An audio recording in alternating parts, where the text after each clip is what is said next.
And we are live. Welcome to episode 8 of the RetroSlot podcast, the one where we talk about Teenage Mutant Ninja Turtles, the game for the Nintendo Entertainment System. And boy, I can't wait to talk about this game. Like, I don't even want to talk about news. I don't want to hear how you're doing, Jay.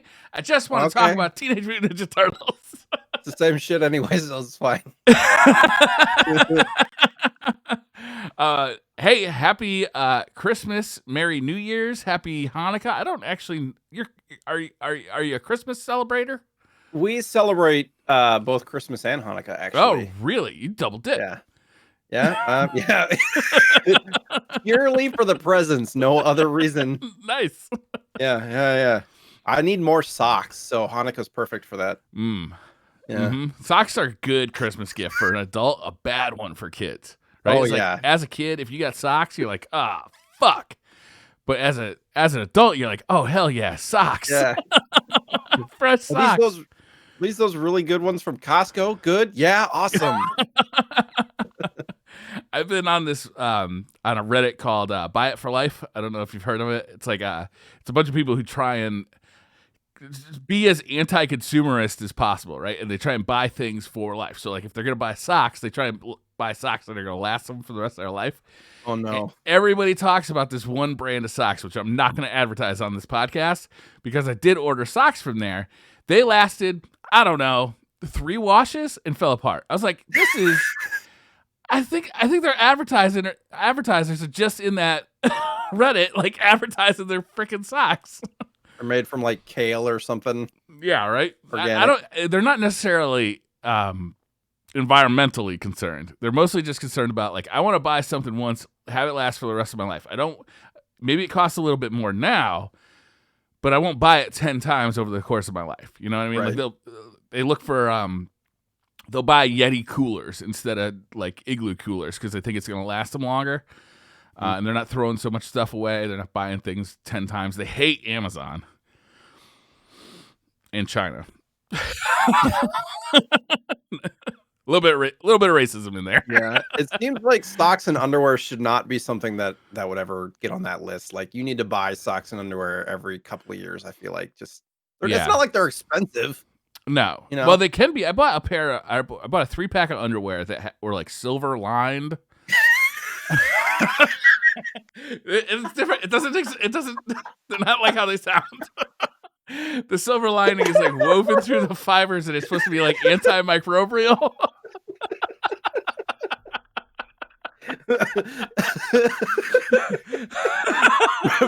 Brian's wearing some fancy ass underwear, man. Holy crap! But they were kind of expensive. Only the finest for Briar's ass, apparently. That's right. I bought them when I was motorcycling a lot because you tend to get a little sweaty in the crotchal region. Oh, good. When you're motorcycling. Yeah. And these were like, they were kind of tight fitting, and they were like that boxer brief style. And the silver was to try and like cut down on stinkiness. Mm-hmm. They were expensive. Really noted. Anyway, how's your Christmas?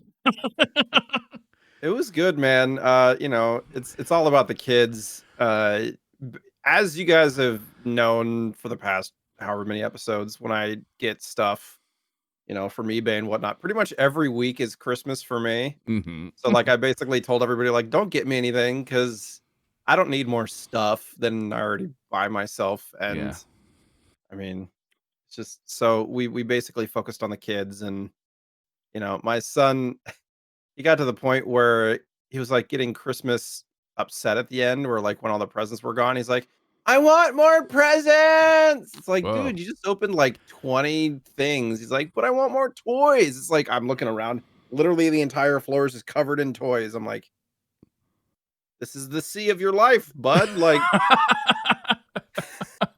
you live in a sea of toys.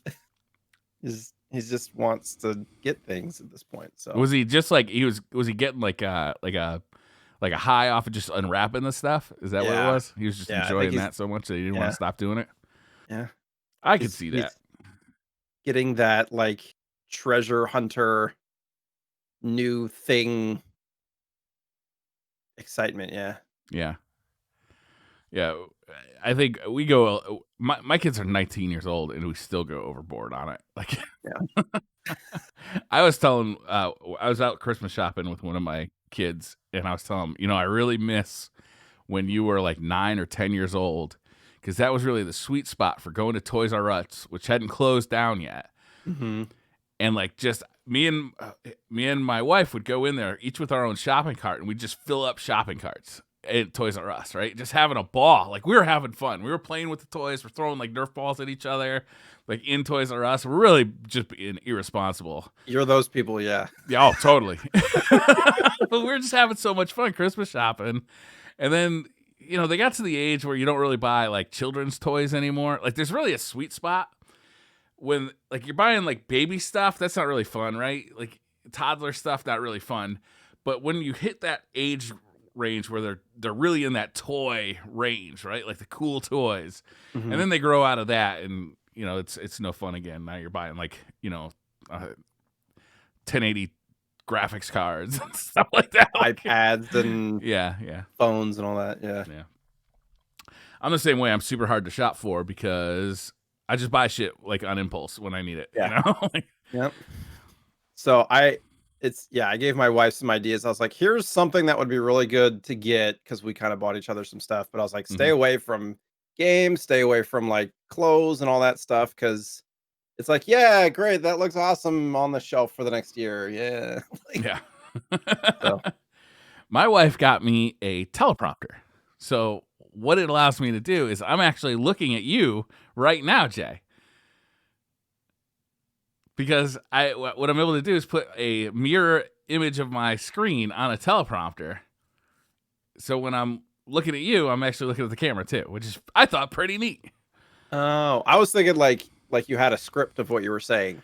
No, I mean, I could do that, but it's just a regular monitor, but with like that teleprompter like glass that goes over the camera. So it's like I can see you while I'm looking at the camera. It's pretty neat. That's smart. It wasn't that expensive either. Silver underwear, check. Yeah,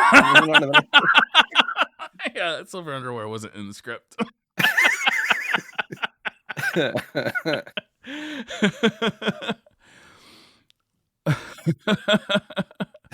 So you guys just celebrate Christmas, right? Yeah, just Christmas. We're not religious. We just do it because it's fun to like.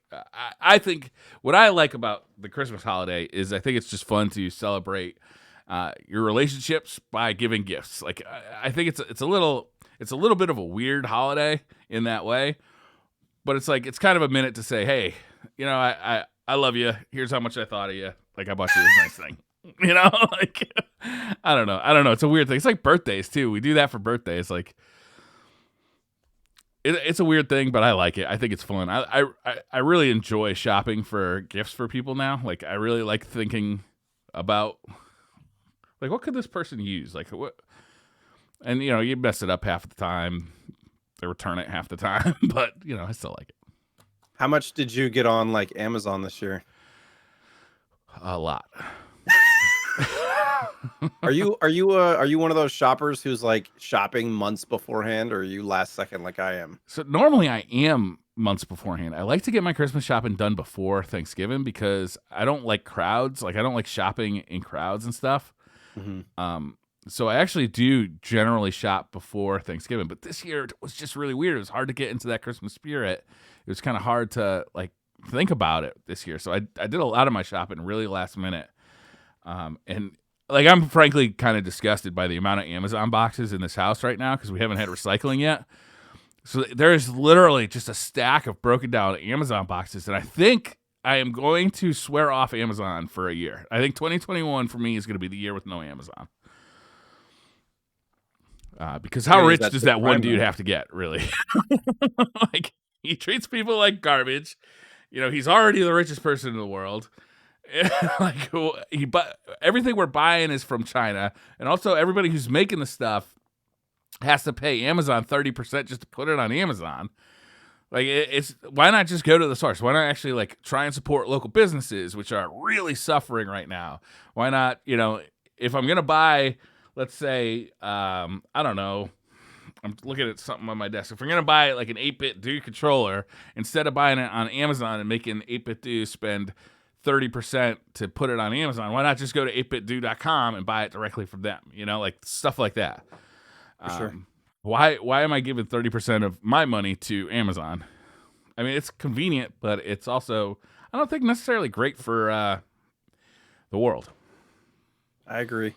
The problem that I run into is just that I'm not a pre-planner. Mm-hmm. So like I did all of my Christmas shopping the Saturday before. Oh, damn. But the only people that I had to shop for were like the kids in the family and my wife. Yeah. And we have one person that we do like a gift exchange thing. Yeah. So like I bought, it's like $75 worth, and I had my wife's mom. So I bought a bunch of like, you know, bath bombs and candles and stuff that I know that they'll use, but it's not like I'm gonna buy my mother-in-law like, you know, clothes or something. Yeah. Yeah. I don't really like buying clothes for my wife because even though she wants me to buy her jewelry and clothes. But I feel like if I mess up even a little bit on the clothes, then the tags never even come off. There's no way they're getting returned, and they sit in a closet forevermore. So I just feel like this is a waste of money. And I'm not good at picking out jewelry for her. Like, it's the same kind of thing. It's like I'll buy something really expensive, but like half the time she doesn't like it. So and I ask her like specifically, what do you like in jewelry? And she'll tell me like a spec sheet. I still somehow fuck it up. So I don't know. It's hard to shop for that stuff. You're better off. I think I'm better off just bringing her to the jewelry store. You know? Yeah, it's like let's just take like a weekend where we go and we pick out some stuff that we wanted and say like, hey, this is from me because we're sharing everything anyways. So yeah. But yeah, that's a good point because it all comes for us. We kind of pool our money anyway, so it's Right. all coming out of the same place. Like, right, exactly. Yeah. how about I don't know. It's supposed to be a surprise, I guess. I bought my wife an iPhone this year. I don't know how romantic that is, but she needed an iPhone because she's still on an iPhone 6. Cool. Yeah. So which one did you get her? The 12. Is that? Can't remember how big the 12 is. I know they have a smaller one. It's, and they have like them. It's like a normal size phone. It's not the tiny one. It's not the great big one. So I have a hard time with how big phones are getting now. Yeah. Like anything over 6 inches for me, in my opinion, is just too big unless it's like the normal size phones now are like 6.2, 6.3, 6.4 inch screens. And they're just like, yeah, they're super big. They're hard for me to hold in my hand. I'm not a big dude. So yeah. And they're also big to put in your pocket. Like if you don't have a belt on, they start like pulling your pants down. yeah, especially if you have a case on or something like that. Yeah, like around the house, I wear like those workout pants a lot, like or basketball shorts a lot, and like those just have elastic waistbands, and they'll start like just dropping, walking around. You need some more of those silver underwear. If I had those on, I wouldn't need pants. Are those like compression shorts or something? Is that what they're supposed to be? No, they're regular underpants. They're they're like boxer briefs, you know, but they are the silver is in there to be antimicrobial, so that they don't smell bad after a long day motorcycle. Because what I was doing is I was on the motorcycle for like 10 hours a day taking trips, and you got to pack light when you're on a motorcycle, so you can't bring like 15 pairs of underwear. So you might want to wear underwear more than one time a day or one day. Or just like rinse them in a motel sink. You know, you don't necessarily want to do laundry all the time. That was the goal with them. And they were super expensive and they weren't that good, to be honest. You still didn't want to wear them twice. I don't know why. I'm just picturing you like, was it like Goldfinger or something? Like some movie where no, you couldn't tell there was silver in them, like by looking at them. Who wears short shorts? They were chrome. That's kind of what I'm picturing. It's fine. He's just like, hey, honey, how's it going? He's just driving down the highway, sitting in my hot pants. Okay, so should we talk about some news? What do we got for news this week? Sure. I couldn't find a lot, but it looks like you added some to the list. A couple of things. Nothing, yeah, you know, it's that time of year. You don't want to make big announcements this time of year because nobody's paying attention. Right. Christmas and holidays and New Year and all that stuff. Yeah. It seemed like one of the bigger stories was there was a Game Boy add-on, like a physical accessory that was found and researched, and there's this like 27-minute long documentary video about it that was on YouTube, and it's from the Game Boy Work Boy, is what it's called. And it was this accessory that looked like a little mini keyboard for the regular original Game Boy, like late 80s Game Boy. And you were to plug it into the Game Boy, and it kind of had nine different kind of programs that it had. It had like an alarm clock, it had a word processor, it had an address book, it had a bunch of other things like you could translate languages a little bit and things like that. And it never came to be. It like was there was a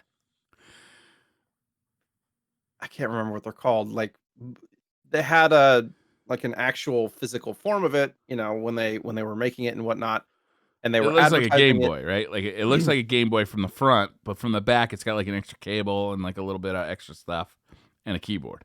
A keyboard Oh that's no, that's a plugs in. regular Game Boy. Oh, okay. What the picture that you're seeing? So it's the little keyboard thing in front of it. That's the actual Work Boy. It's the like the little Oh, so you physical use a keyboard thing. regular ass Game Boy and then plug Mhm. the Work Boy into the regular Game Boy. Yeah, and it had a cartridge that went along with it. Oh, okay. So the whole story, if you look at the game, what is the channel? Game history. Did you know gaming? With a Yeah. question mark at the end. So it's a I watched like the entire thing, and it's pretty interesting. They go on to talk about like, when they were at CES and stuff, and Nintendo was there, and they literally advertised it. They had people checking it out. It was fairly well reviewed and whatnot, but it seems like it came down to the biggest issue was the price of manufacturing. So they were going to price it at like 79 or 89 bucks, which was like right where the Game Boy was priced. Mm-hmm. And it got to a point where Game Boy was about to do a drop in their price from like the 89. And so they were like, we don't know if buying an accessory for more than the actual console is a good idea. So they, in all intents and purposes, just scrapped it. That was probably a wise decision. I can't see this thing selling very well. Well, think about in the late 80s, though. Like, there's no internet. Yeah. There's very little computers around and stuff. Like, for 89 bucks to have some of those tools, you would think, but if the only people using a Game Boy are kids, When then did yeah, like the it's not first Palm Pilots come out? I'm gonna Google that. When did first? I thought we stopped doing the Google thing and we had to try I to know. I'm remember. just curious though because so the first Palm Pilot didn't come out for another 10 years. That's what I'm saying. 97. Oh, so I kind of now I'm starting to see that. Because at first I'm like, who would want this? It's just it's a PDA, basically, right? But it's on a Game Boy, so it's gonna look super unprofessional. Like if you whip that out during an office meeting, people are gonna look at you kind of sideways. Well, they had like pictures of like people on airplanes and stuff Yeah, doing it like in their little, the little fold down table kind of thing. yeah, So, but it was just weird. Like apparently it just disappeared. Like they said, we're going to release it during this convention and all this stuff. And then it was just like, poof, gone. yeah. And so the YouTube channel literally contacted different people that were working on the project to like get the inside scoop. And the dude that was the CEO of the company actually sent it to the YouTuber to like test out. Mm-hmm. And I'm kind of spoiling the story, but just cliff notes here. There was a Nintendo hack of information. I don't know if it was this year or last year, but a whole bunch of secret Nintendo information leaked, like stuff that's never seen the light of day. Like, Yeah, that's like where we found out Luigi was programmed into uh, Super Mario 64. right. And it turned out that the like prototype software for the Work Boy was actually like in one of those dump releases, and the YouTuber couldn't get the accessory to work. And so he like reached back out, and the CEO guy was like, yeah, there was actually a cartridge that went with it, but we don't have it. And it turned out a few weeks later, after he had gotten the accessory, the Nintendo hacked dump thing happened. And Yeah. it just so happened that a piece of that software was in the dump. So he was able to get that ROM, boot it into like a reloadable cartridge, put it in the Game Boy, and like test it all out. That's And awesome. and he said that like, I mean, he went through and like showed all the things in the accessory and was testing a bunch of it was a pretty finalized release of the software too. So like everything worked and it worked seamlessly for the most part. So it was just really interesting to watch all that. So if you guys want to know more about it, definitely go hit up that YouTube video. Yeah, it's like a half-hour video. That's amazing, man. I gotta watch this video now. I was hoping that you'd give me a synopsis of this video that would make me want to watch it, and you certainly have. Yeah. I first started watching it and I was like, and then I literally sat through the whole thing. Somebody made a PDA of Game Boy. Okay. Oh, actually, this is pretty interesting. Actually, the interesting part is probably finding it and getting it working. That's pretty neat. Right. Yeah. That was pretty cool. And he's got like a modded Game Boy too. It's not the green screen. It looks like it's like some kind of backlit LCD screen. Yeah. Looks like he just threw a new screen and maybe a new shell on it because it looks really clean too. Yeah. What else we got? Smaller stuff. Gradius 3 is going to be or is released on the PS4 and Switch for about $8, which originally was on the SNES. So for anybody who likes, side-scrolling shooters, retro style. That's not a new game, is it? No, it was originally on the SNES. Okay. Is So I it think going to it's get a just like a physical merch. release on the PS4 and Switch? No, No, just it's a only going to be a digital download. pretty sure. Are they doing anything to it? Do you know who's doing it? Like who ported it? I do not. I wonder if they're doing anything to it. Like, are they going to do like any kind of historical documentation, or is it just going to be the game? Have you ever played Gradius 3? I've never played it. I own it, but no, I haven't played it. Is that weird? Maybe. Not really.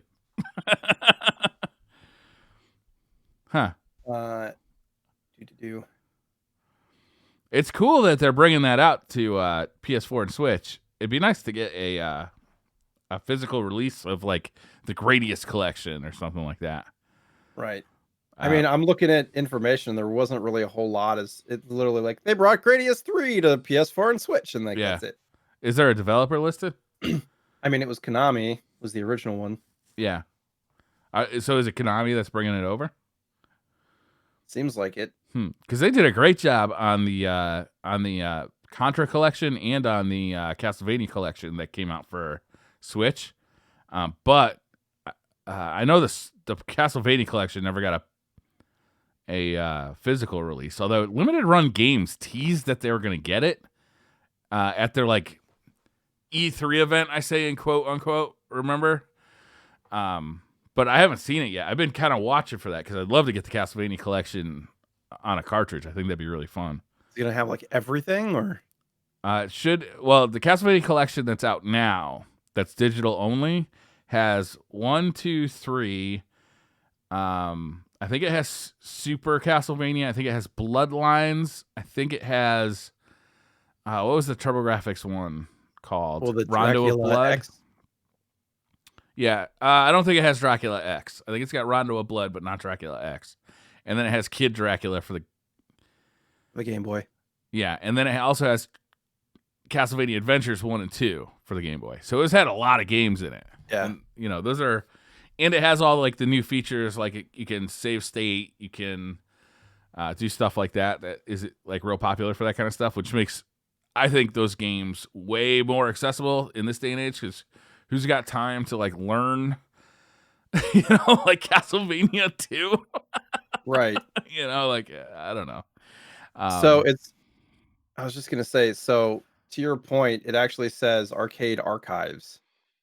Okay, so for the Nintendo Switch. I don't know if that's like kind of like an arcade app for the console that you go in and then you can load different games into. I've seen games listed in the Switch store under that Arcade Archives label. I wonder if that's like the label they use for this stuff. I wonder if there's like a developer who's just porting stuff over. I wonder if this is Gradius 3 that came out in the arcade then, as opposed to one that came out on a console. Is there much of a difference? I don't know. I'm not a shooter player. Like I'm I know there are hardcore shooter fans out there. I'm not one of them. Somebody so you out there need somebody knows. more knowledgeable than me about that. If you guys are listening to us and you know, educate us on Twitter. Yeah, I would absolutely love to know. Because there's a subsection of the like the retro gaming community that is purely and very much devoted to shooters, side-scrolling and vertical shooters. Like before first-person shooters just got shortened to shooters. Shooters were like you're in a spaceship and you're shooting other spaceships, right? Right. Now they're just called shmups. Yeah, shmups. In fact, there's like one of the best places as a retro gamer to go is the shmups forum, because those people have been working on like the best way to get video out of consoles, arcade boards for decades now. So the shmups forum, like it's these guys that know so much about these games that are doing the yeoman's work about actually being able to display them and play them in a pristine way. That's cool. I should check out that forum. I haven't. It's the apex nerd of internet forums. I mean, it's a good place to learn stuff, and I'm always interested in learning more about it. Really is. things and whatnot. So, what else we got? Next piece of news, and it's kind of a doozy, but it's not impeding. Halo online play for the 360 is being taken offline a year from now. Really? So, like all 360 Halo games, there's not going to be any online play other than, I believe you can still do like co-op playthroughs, but no like online, like Forge or, PvP or anything like that. This probably hurts less with Halo than most games because there's the Master Chief Collection where you can play Halo 2 online on an Xbox One or an Xbox Series X or even on a PC, I think, right? The Master Chief Collection came out on PC, right? Probably. Does it have Reach and stuff on it? Because that's getting taken offline too. I think so. I think it's fairly complete. I haven't played it in a long time. I haven't played it since it was like kind of like an early game for the Xbox One. And it launched as kind of a messy thing, but it's gotten a lot better since they launched it because they just kept working on it. Right. I don't know. That's kind of sad that you can't play it on 360 anymore, but at the same time, it's like they got to take these servers down sometime. I mean, yeah, it's been so long, and it's just gotten to the point where they can't justify the expense of it anymore. Yeah, so. that makes me more upset when as opposed to this specific story, it makes me more upset when I start thinking about games like Destiny, like World of Warcraft, like games that kind of exist only online. Someday that experience is just going to be gone. Like if you look at Destiny, which we were both heavily involved in, like the day one Destiny experience is already something that you can never experience again, right? You can experience the year 2 Destiny experience by going back to the Xbox 360, PS3. But it's like these experiences, it's not, you can't collect this experience and put it on a shelf and come back to it in 20 years. It's just not going to exist because it really does require, all this online infrastructure. So it's a little bit sad in that way. Even if you have a Destiny disc, will there be a story in December of 2031, we're taking the Destiny 1 service down and you're never going to be able to play Destiny 1 again? I mean, it's going to happen at some point. Yeah. But yeah, it's mega sad because you can't, like you said, you can't get the original experience because it's always being updated. It's always being tweaked and bettered and all that kind of stuff. So even the version now that you play is not what you would have gotten in the first year, which is just, I mean, for some reason, or in some ways it's good. In some ways it's sad. Sure, yeah. But I mean, like as an ongoing player, it's good because the game is currently getting better and upgraded. Mm-hmm. But like on a historical preservation standpoint, I don't know, maybe fans will figure out a way to like host local servers of Destiny. Who knows? I know they were doing that for Warcraft for a while, right? It's like you could play vanilla Warcraft on fan-made servers. And then, Blizzard honestly, or eventually just re-released year 1 Warcraft, right? Right. Well, there you go. Well, hopefully, at least the way that I am with Destiny, like I want them to bring everything forward and just call it, like the Destiny universe or whatever, Yeah. and it'd be all encompassing. But who knows if that'll happen? Yeah. Anyways, what else we got? There's some stuff that you put in there. Okay, so this one I think is pretty interesting because it's like an evolving story. Are you familiar with the Retro Tank? Just from you, to be Okay, so honest. for listeners or for viewers, the Retro Tank is it's a small box. It's a small device that costs around $100 that has old analog TV inputs, composite, RCA. I think there's S video, and then it's got a chip in there that converts those signals into HDMI, so you can use them on a modern display. It works really good, and it line doubles, so it actually takes that old 240p signal, doubles it to make it a 480p signal, which is much more compatible with modern TVs and looks a lot sharper. Well, Mike Chi, who's the developer who actually makes this thing, has a YouTube channel, and on his YouTube channel, he has been putting up videos of what looks like it may be a new Retro Tank, but it's a higher resolution Retro Tank that may actually compete directly with the OSSC, which is a similar device, but it's much more finicky. The OSSC I have, and it's kind of a pain in the neck. It's not a plug and play device at all, where the Retro Tank really is. So it looks like he's working on a new device, and it looks like it's really cool because the videos he's putting up are super sharp. They look really nice.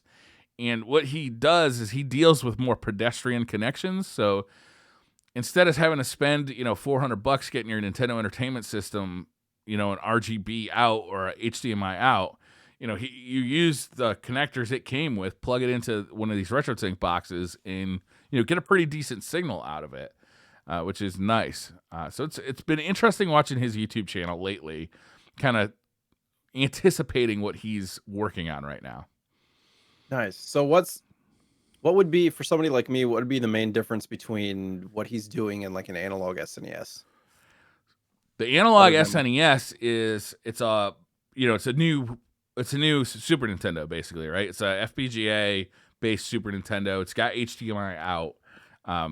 What he's doing is he's allowing you to use your original Super Nintendo, or one that you bought at the used game store, and with the connectors that it comes with, like with analog connectors, like a composite, or if you upgraded your SNES to SCART cables or component cables, he converts that signal within these boxes to HDMI.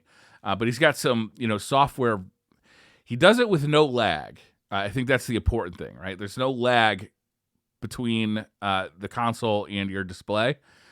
But he has some software voodoo in there that kind of smooths out the rough edges a little bit, because like some of those analog connections, especially composite, can look a little flaky when you look at them at such high resolution on these modern displays. So he's really good at this. He makes what he provides is actually pretty affordable. So it's pretty interesting to see what he's doing. So you're not replacing your console. You're still using the original Super Nintendo. So there's no emulation. All this device does is it converts the analog signal into a digital one, in a pleasing way.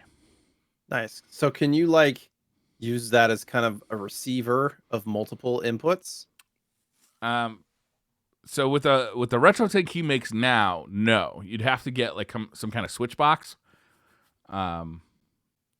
Or you'd have to unplug your Super Nintendo to plug in your Nintendo, or unplug your NES to plug in your Genesis. But I mean, you could have let's say you had 8 systems or something going into some kind of box, like you said, that can feed it into one output. Yeah. And then you can have that one output going into the RetroTink and then into your display. Yeah, that's basically how I have my setup now. I have all my consoles are converted over to SCART cables, and then I have a SCART switch, which has 8 inputs and 2 outputs. One of the outputs goes to an analog television, like a CRT display, and one of them goes to an OSSC, which converts it into a digital format that I can either capture with a capture device or use on an HDMI compatible display. I'm kind of getting scared of the fact that sounds good, and I'm getting it makes sense to me now. Yeah, it's super good. Like when we first started doing this, you were talking about it. I'm like, sure, yeah, glossy eyed, like. I just got from Laser Bear Industries. This is for my SCART Switch. It's a cover that's the Famicom colors. Oh, nice. Like It that. just looks like a piece of plastic that you took off of, like, I don't know, like a children's toy or something. But it's a very specifically colored piece of plastic. It is, yes. Yep. What's the art like? What's the hex code of that? It's like I don't know. maroon. Yeah, so that's pretty interesting. It's been fun, like watching his YouTube channel, kind of as he teases out this. It looks like it's going to be a new device. That's like an upgrade, like our upgrade to the RetroTink 2X that he currently sells. And how much is the RetroTink? It's around $100. Okay, it's cheap. Project Fast ROM for the Super Nintendo was announced. This was announced like these guys are hacking this together, and basically what it does is it uses a faster version of ROMs, the ROM chip that was provided inside the Super Nintendo games, to reduce the amount of slowdown in games. And the game that they show kind of off is Castlevania, and they use that, the Castlevania 4 level where you are in that tunnel that is spinning around you using the mode 7. Have you ever played Castlevania 4? I'm not big on Castlevania. I gotta say. Okay, so in Castlevania, there's this really cool level where you're running down this tunnel, and it's like the tunnel is actually rotating as a background around you. Okay. And it really slows down bad. It's a really cool effect, but it slows down bad. And using this new technology, Fast ROM, they were able to get that game running at normal speed. Like, so there's no slowdown while you're playing that level. And they've also found like a couple other weird things. Like in some games, the actual spawning of enemies is dictated by the speed at which the game can load them in. So using this Fast ROM, the games actually get even harder because more enemies are spawning in, and spawning in actually where developers don't intend. So it's an interesting little project. It's obviously it's not how the game. Well, in a way, I'm sure it's how the game the programmers would have loved to make the game, but they just didn't have the technology to do it. But at the same time, it's an interesting project. It is. My brain just goes, well, how are they going to get this into like a physical form where you can use your carts and have that kind of cleaned up? Because it would seem the only way to really experience it right now would be in emulator form. Yeah, it'd be a ROM. Like somebody would have to do a ROM. I don't know. Maybe they could burn it to a chip. I don't really know. I don't really know how they would do that. But I would like to play Castlevania 4 without slowdown. That'd be nice. I mean, like, what if they had a relationship with, Limited Run or something like that, where when they're creating cartridges, they somehow can put this in there. Yeah. Yeah. That'd be cool. Well, any new game that got developed, though. Yeah, I don't know. The Game & Watch has been jailbroken, so they're getting close to being able to load ROMs on that new Game & Watch from Nintendo. They have broken into that thing, and there's videos of how they did it, and they can't currently load new games onto it yet, but they've also figured out how to add more RAM or add more storage to it, so that you will be able to add more games to it, which is awesome. Of course. So this is happening. So if, eventually they're going to get this thing jailbroken. Eventually you're going to be able to add more games to it. So get one now. Did they say if it was a hardware or a software hack? Because the original, the other one that happened was pure hardware. It was like you had to do a whole bunch of tinkering with it. Yeah. I believe it's software. So I know that the ROM to add more storage is definitely a hardware hack. Yeah. But I believe this was a software hack. Nice. It was only a matter of time, right? Yeah. I mean, these things always start off like really hard, and then they get easier over time, right? It's like it's what are you willing to do to put more games on your Game & Watch, right? It's like, are you willing to crack it open? Are you willing to solder? Are you willing to, like, eventually it gets easier and easier until you're like, oh yeah, anybody could do that. I'll do that. That's cool. Yeah. I don't, honestly though, I'm really looking forward to the Analogue Pocket, and I think for the most part, like, that's where my handheld gaming is going to be, like, for the foreseeable future. Like, that thing, I'll be able to play, basically anything on that. And every once in a while, I'll see something that's like, oh, this device from China has like an Android processor in it, and you can load RetroArch on it and play Dreamcast games. But it's like completely janky, like the buttons all look weird and like everything about it looks awful. Like, what I really want is like a high quality device that could just play all these old ROMs. Similar to what Analogue does. Right. I mean, I wonder if there's much money in like an all-encompassing kind of piece of hardware, or if they're better just separating it out the way that they're currently doing. I think the Analogue Pocket is going to be pretty all-encompassing. Yeah. Like they're inviting other developers to develop ROMs for that. There's 2 FPGAs into it. I think that thing's gonna be able to play just about any of the systems that the Analogue that the Mister can. Right.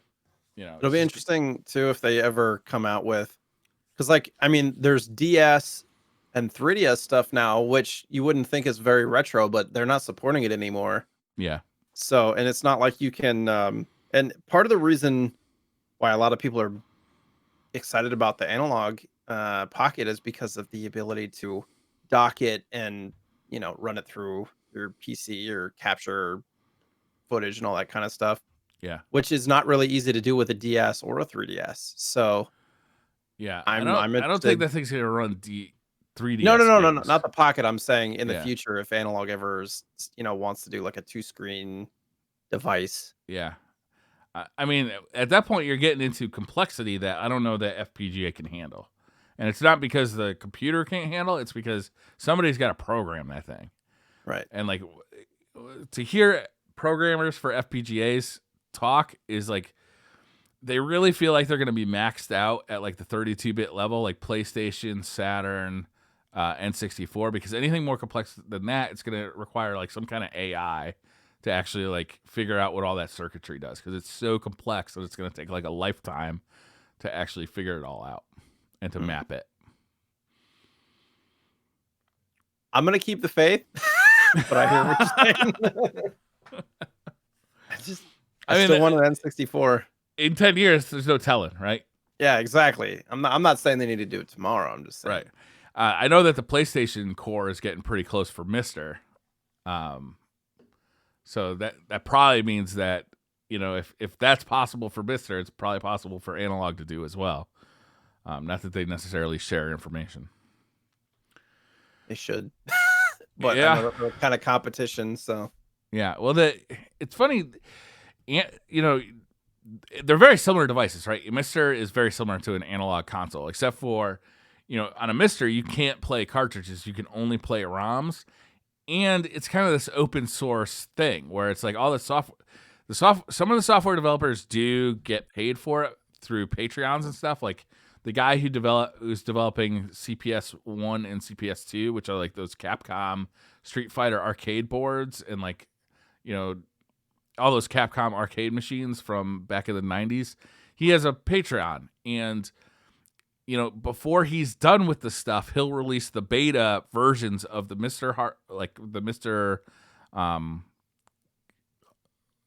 software to his Patreons. But once he's done with it, he just provides it for free. Like anybody with a Mister gets it once he provides it publicly. So like those guys don't necessarily get paid for their work.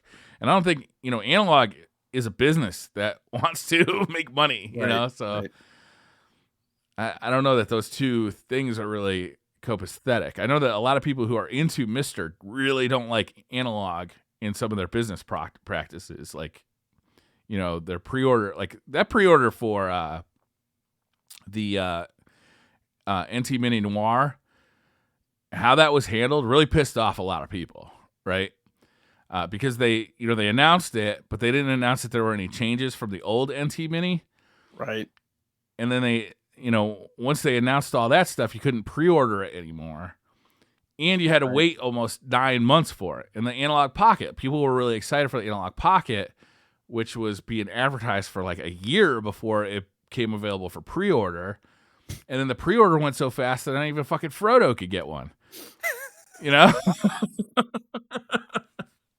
I was actually talking about this last night, and it's funny too because the NT Noir you can get on eBay now for less than $600.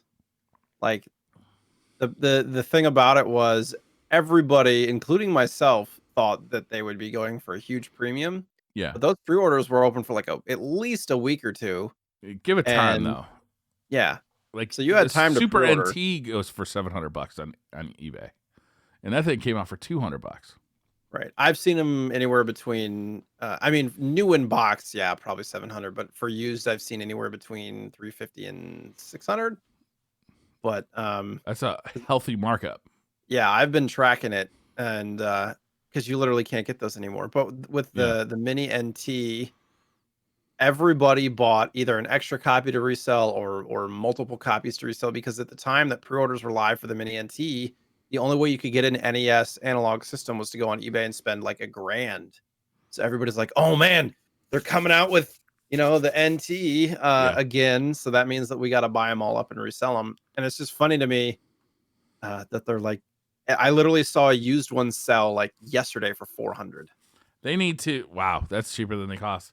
Exactly. They need to institute some kind of like one per, like you can only buy one of these, but then you could just log in with another account. I don't know that actually works, but that was available for a long time before it went out of stock. I do think that the Pocket's gonna command a pretty heavy markup, kind of like a PS5 situation, because it's sold out so fast. Yeah. And even if they come out with another pre-order, it's gonna sell sold out in seconds. Too. 15 minutes. Fucking Frodo couldn't get one. Less than 10 minutes. Yeah, less than 10 minutes. Took me 8 minutes to get mine in. And I'm looking forward to that thing. I know there's going to be more of those, though. Like, they won't. It was so popular. I can't believe the Analogue would be stupid enough to only produce one run of those.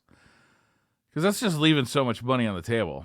But at the same time, they're a small manufacturer. They've got a bid for manufacturing space on somebody's manufacturing floor. That's why they don't have endless stock of Super NTs, Mega SGs, Mini NTs all the time, right? It's because they cannot produce them fast enough, and they have to make a bet, right? It's like, here's how many we think we're gonna need, but we don't want to overbuy because we don't want these things sitting in a warehouse, because that costs us a ton of money. So I don't know, but yeah. Anyhow, I don't know how we got to that. Let's talk about some Teenage Mutant Ninja Turtles for the new Nintendo Entertainment System. So you tweeted about, got our copies right here. Whoop. That's right. Did you play any more after you tweeted at me the water I did. level? I beat the game, Jay. I actually completed the game.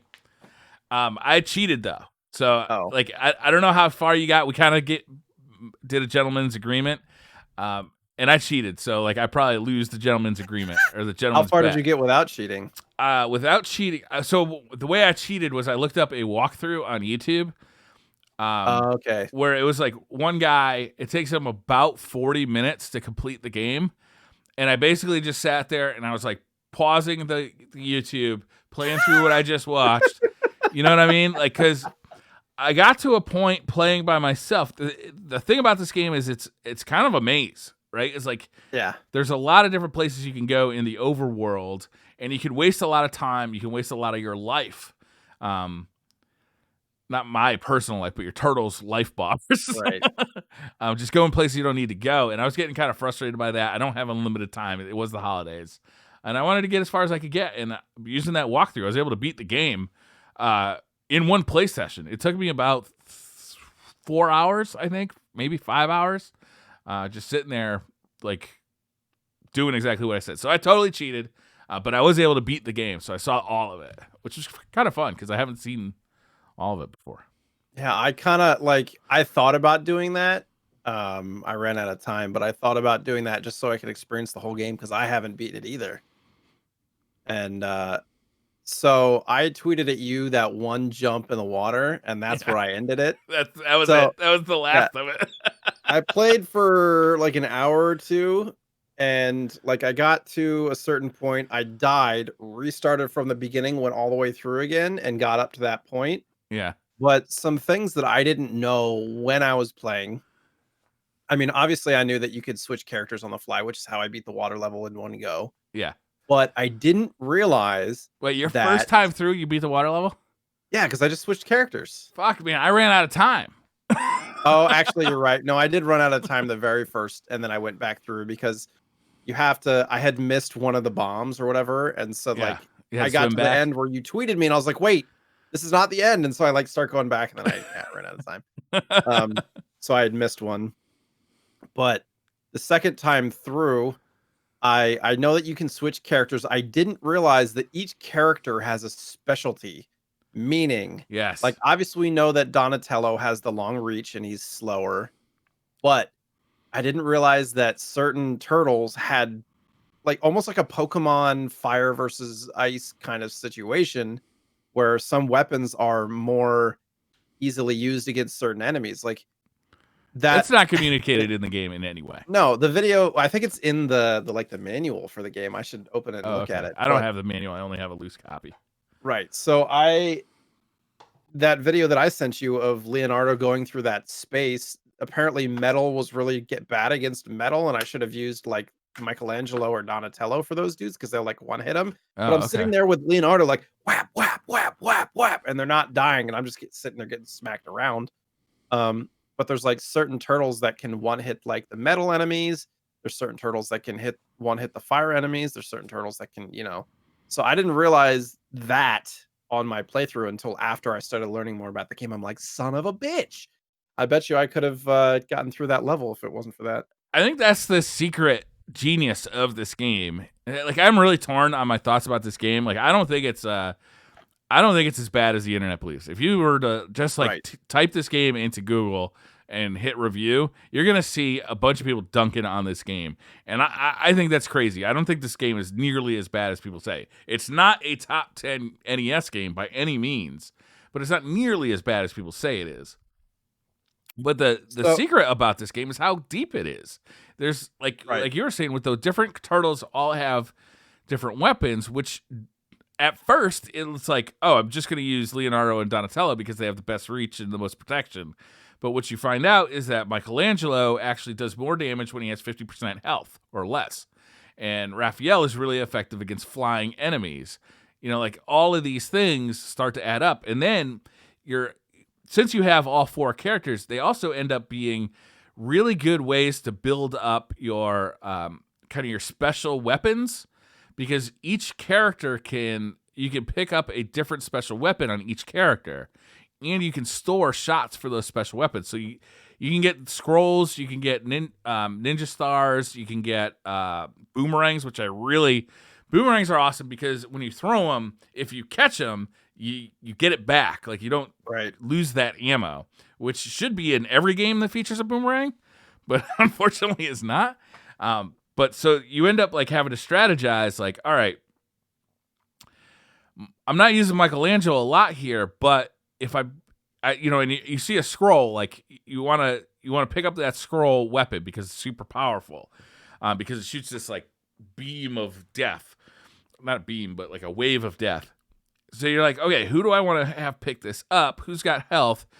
Like I'm coming up to a boss. Let's say it's what's the name of the Technodrome? Mm-hmm. In a lot of ways, this game is just protect Donatello because he's going to do all the damage to the boss.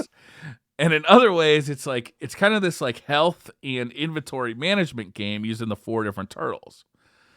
Right. It's way more complex than it looks like when you first get it. Unfortunately, It doesn't play that well. It's not super fun to control the turtles. I mean, it's not terrible. No. They move fairly well. Like it's not like it's clunky in the way that it works. They certainly don't feel like ninjas, though. No, they jump super slow, like when you're in the air and all that stuff. Yeah.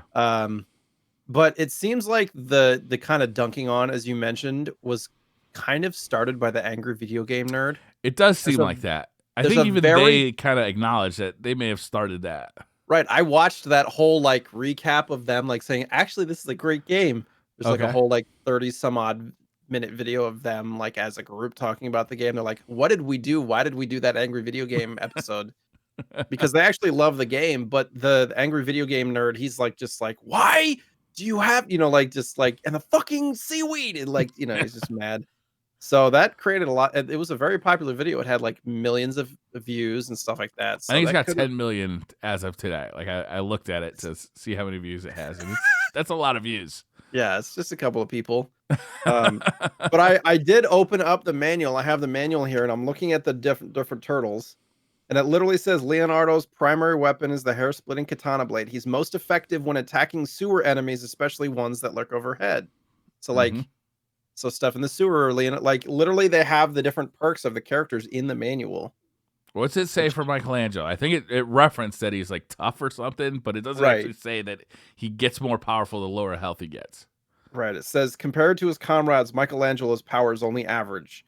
Enemies around his feet usually fall prey to his nunchucks onslaught, though, and his courage will amaze you. So that's somehow supposed to reference that he is more powerful. Like I never knew that. It was like some internet video told me that he actually gets more powerful as he gets lower health. I would have never figured that out myself. Did you have this game when you were a kid, or? Yeah, it was one of the few games that we had as a kid. So we had a handful of games, and I played the shit out of this, and I didn't know any of it. Like, Yeah, I didn't have Nintendo Power at the time. I didn't get that till I was older, and the internet wasn't a thing. And we were the Nintendo family, so we were the ones that were supposed to know all this stuff. And oh, we would just, you're failing your appointed role. yeah, I don't even know if I switched characters very often, like to conserve health. I don't think I did. I think it was literally because I was the youngest. So when we got this, I probably wasn't more than 5, 6, 7 years old. Yeah, And I think I just tried to brute force my way with one character each. yeah. I don't I even remember remember. getting this as a kid. This is a Christmas gift. I remember because I opened it early and I taped up the box. So I was playing it for No. I was playing it for a long time before Christmas.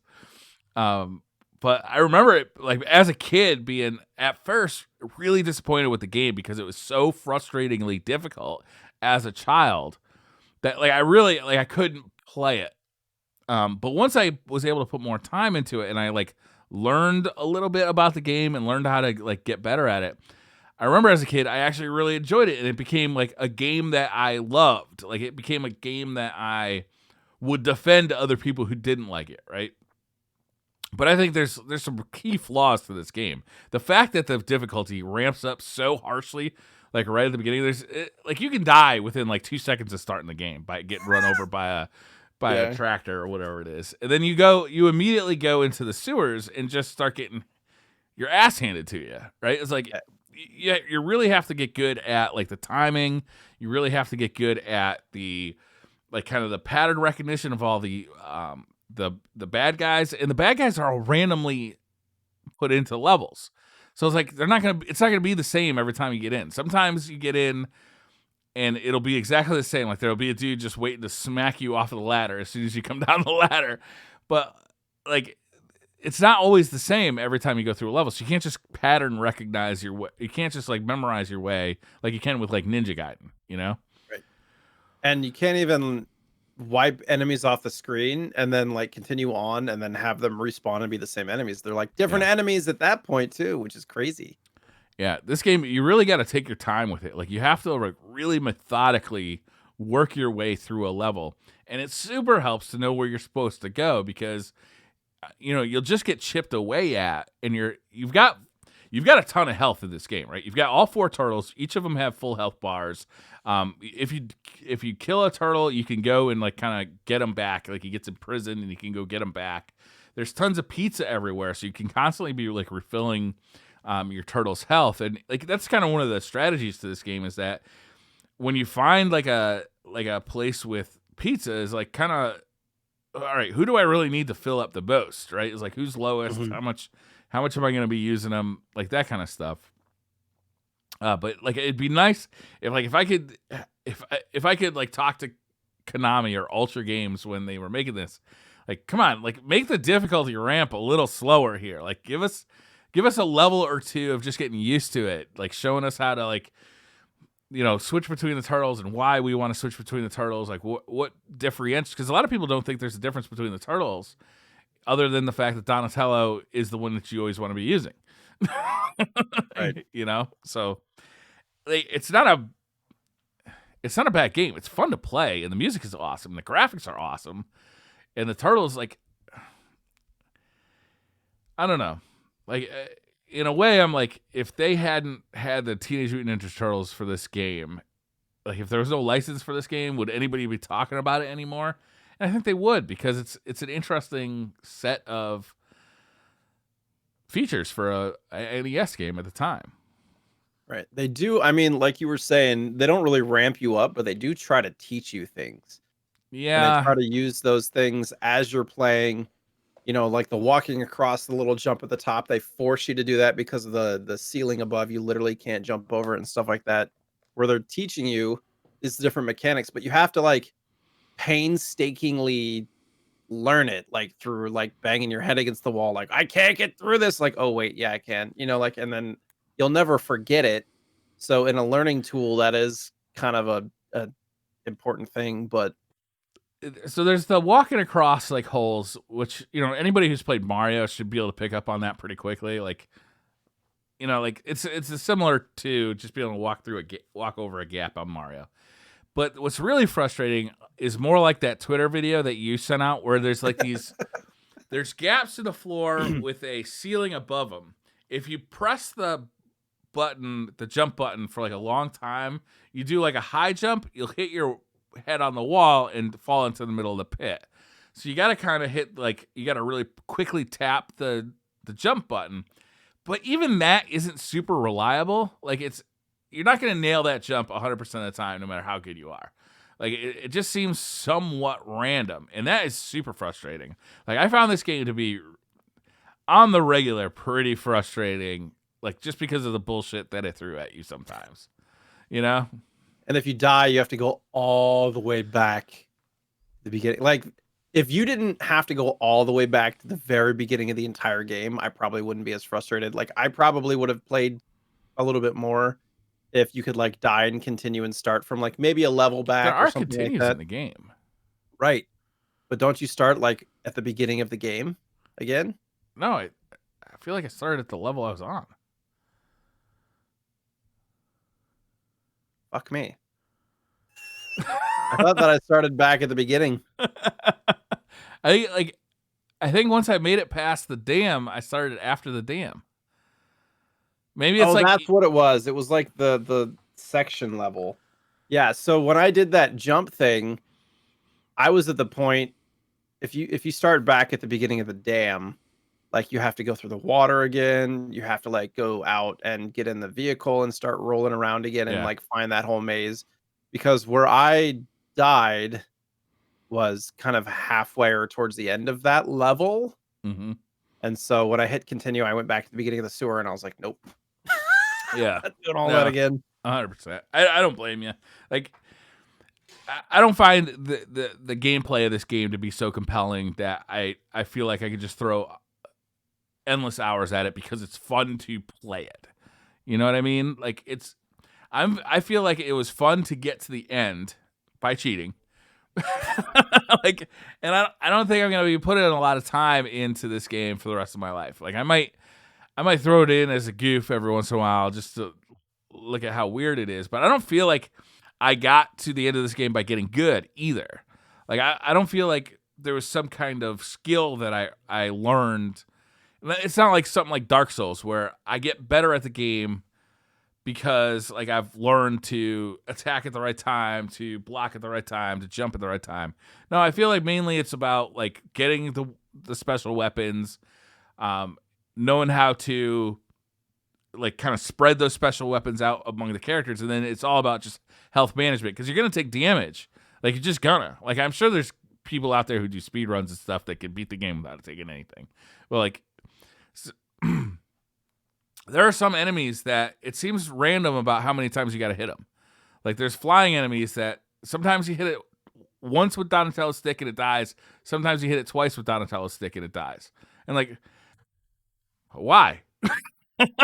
Well, that's what I'm saying though. Like in certain levels, certain characters do more damage to the enemies. Okay. So like if you're running, it could be the same. I think it probably has something to do with like if it's like in a sewer and it's that enemy, you want to be using Leonardo, but if it's not in a sewer, you want to be, you know what I mean? Like I think there's some Yeah. strategy there that I haven't fully learned, and I'm sure that there's literally an optimal turtle for each individual level.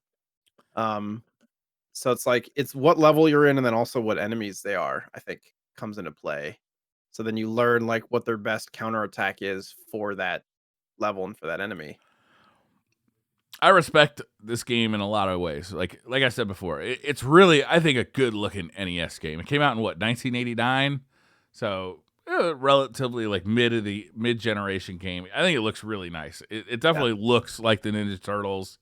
It's a little weird how like the cover of the game, they're all wearing red. Like they're all wearing red. What are the like? You know why that is, right? I think that it was because that was from the comic book. They all wore red, but in the cartoon they switched it to all wear different colors. Yeah, so it's from the second, specifically the art of this is from the second reprint of TMNT issue 4, which if you go and look up that comic, you can see them. There's a bunch, you can actually see like there, imagine a whole different side to this here on the left side of the box where there's all these enemies and stuff that these guys are fighting on like the top of a building. So this is like a cutout part Of art of from the that. comic book. Correct. Like you can kind of see it on the side and the back of the box, which you don't have because Yeah, because I'm a pauper. and I can't shit there. Oh, You there can you go. kind of see how it shows kind of the enemies a little bit there, Yeah, but that comic has, more of it. And so the original comic, when it was created, they were all the same color, but they had the different weapons. And then the TV show came out, obviously, and it was a much more lighthearted kind of depiction because the original comic book was really dark and really like violent and gory. yeah. Um, but it had a lot of the same enemies, and that's kind of why, like with this game, it's like, why are there robots? Why are there firemen and all this stuff? And some of those enemies are from the comics, or at least from the there was like a toy line that was coming out when they were making this game. So they were like looking at this sheet that was provided to them as for like what enemies to put in the game. So like there is some background to those specific enemies, but it's weird. Like they're just like if you watch the show and only the show, you're like, I don't know why, you know, there's some weird echo of a turtle or like a gold version of a turtle and shit like that in the game, and it just doesn't make any sense. But Was that like robot turtle never in the cartoon? no, I don't think so. Oh, okay. I mean, there was a robot. I think there was a robot turtle in the cartoon. But he just looked, yeah, I mean, he just looked like a regular turtle. So that's how it was in the game, right?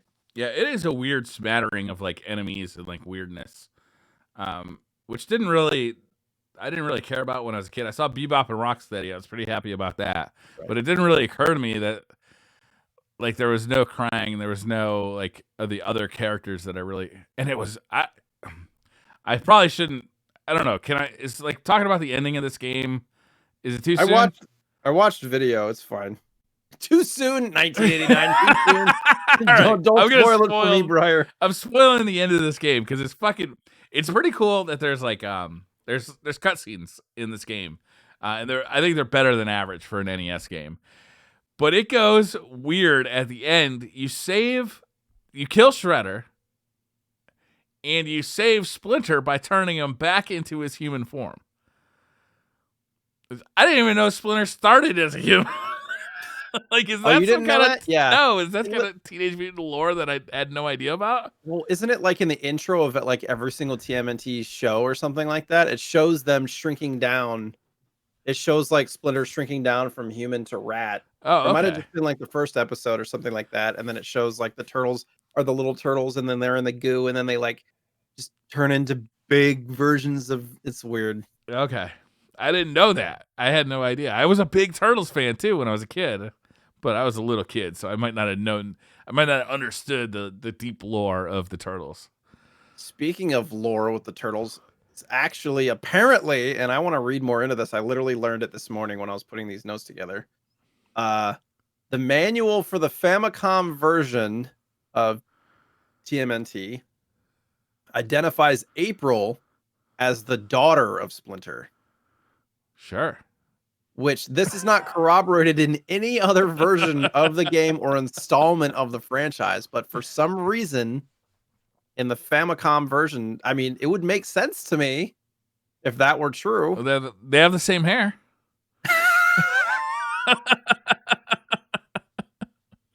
Isn't it likely though that like the daughter of the villain is dating the protagonist? Like, isn't that like the story of every movie or game ever? Yeah. That's weird. So that was only in the Japanese version. Yeah. Okay. And the European version fell into the whole like no ninja thing, similar to Ninja Gaiden, where they had Shadow Dragon or Shadow whatever. And so this is Teenage Mutant Hero Turtles in Europe when it came out. Was the TV show that too? I imagine. Yeah, they literally couldn't reference ninjas. Like Why? it was outlawed. Why do they hate ninjas? Ninjas are fucking awesome. Apparently not back then in Europe. They weren't. That's sad. Yeah, there's like mixed reviews of this game. In 1989, Nintendo Power gave it Game of the Year, and it won like some other rewards. And then Nintendo Life reviewed it a 3 out of 10. Apparently, the players Nintendo of Life, Nintendo that's Life, a modern website, right? I don't know. Did they not have Nintendo Life back then? I don't know. Maybe they didn't know about all the strategy and stuff involved. But I think that's harsh to give this game a 3 out of 10. Yeah, that's too harsh. I would like modern day, like I would give it maybe like a 6 out of 10. Like honestly, like it's not quite a 7. It's close. If you knew all the secrets, like what turtles to use in what areas and all that kind of stuff, and switching and all the information, and not jumping over that little walk above thing. I mean, I think being empowered with that information makes you feel so much better about the game. Yeah, but like my end takeaway is it's just the turtles themselves just aren't that much fun to use. It may be the gameplay to me is just, it's not my favorite type of gameplay. I don't prefer the type of game that is very slow and methodical. I prefer Ninja Gaiden, where you're encouraged to just run straight ahead and jump and slash to your heart's delight, right? Whereas this game, it's much more methodical. You really got to take it slow. If you try and rush ahead, if you try and move forward without looking or thinking, you're going to get punished for it. And I think that in the end will frustrate me faster than something like Ninja Gaiden, which I think is harder than this, but ultimately more enjoyable. I mean, because you feel like more of a ninja. You're literally like down and you're like running, but this one you're like do jump super slow. Yeah. And all that kind of stuff. So, but I think, I mean, with the technology and stuff at the time, I think they did a fantastic job. Yeah, I mean, it looks fantastic. Like the sprites for the turtles look awesome. I think my favorite is in that clip that I sent to you, where I got Michelangelo through the water maze finally, and I can't remember what he says, but he kind of does this like pose like this, and then I can't remember what he says, like cowabunga or something like that. I don't know. Like I feel like it was charming. To see the characters, I like the graphics, like the details of the levels were all really.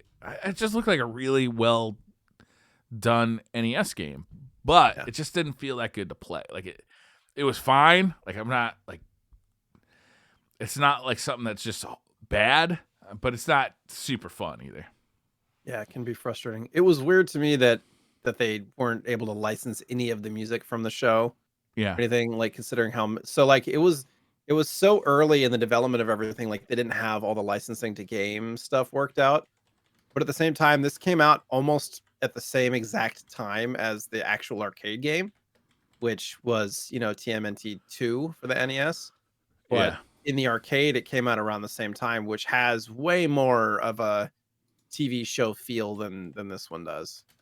Yeah, like this one, it feels loosely connected to the TV show, as opposed to like it feels like a foreigner's interpretation of a American thing, right? It's like it's there, like it looks like it, but it doesn't feel like it. You know what I mean? Right. Yeah, the TV series was 1987 through 1986, so it's in 1989. It's 2 years after the TV show came out, but I'm sure they had to start working on it, before 1989, obviously. Yeah. I wonder how fast the Turtles became popular. Like, was it 1987 that they became popular, or was it like a slow ramp up? You should watch if you haven't watched The Toys That Made Us, they have a TMNT episode. So they talk about like the whole history of, there was some drama in the beginning because the two creators of the comic book, they were like, do we really want to sell the license for like toy manufacturing and then the TV show? And it happened relatively quickly all at the same time. And then like the movie rights and all that stuff. But yeah, it was really interesting to see how fast that kind of happened.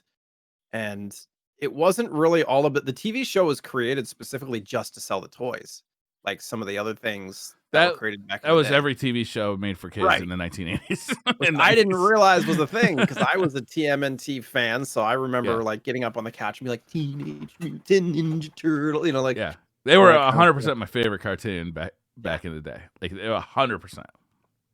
It was so lighthearted. Yeah, at least a lot of it. Yeah, I really enjoyed it. And I like the figurines too. The figurines were super fun to play with as well. And then the game started coming out. And say that again? The figurines? Oh, figurines. Yeah, the toys. The toys were super good. Like they I thought you kept saying the fingerings. The fingerings were really good too. The fingerings were really good to play with. Yeah,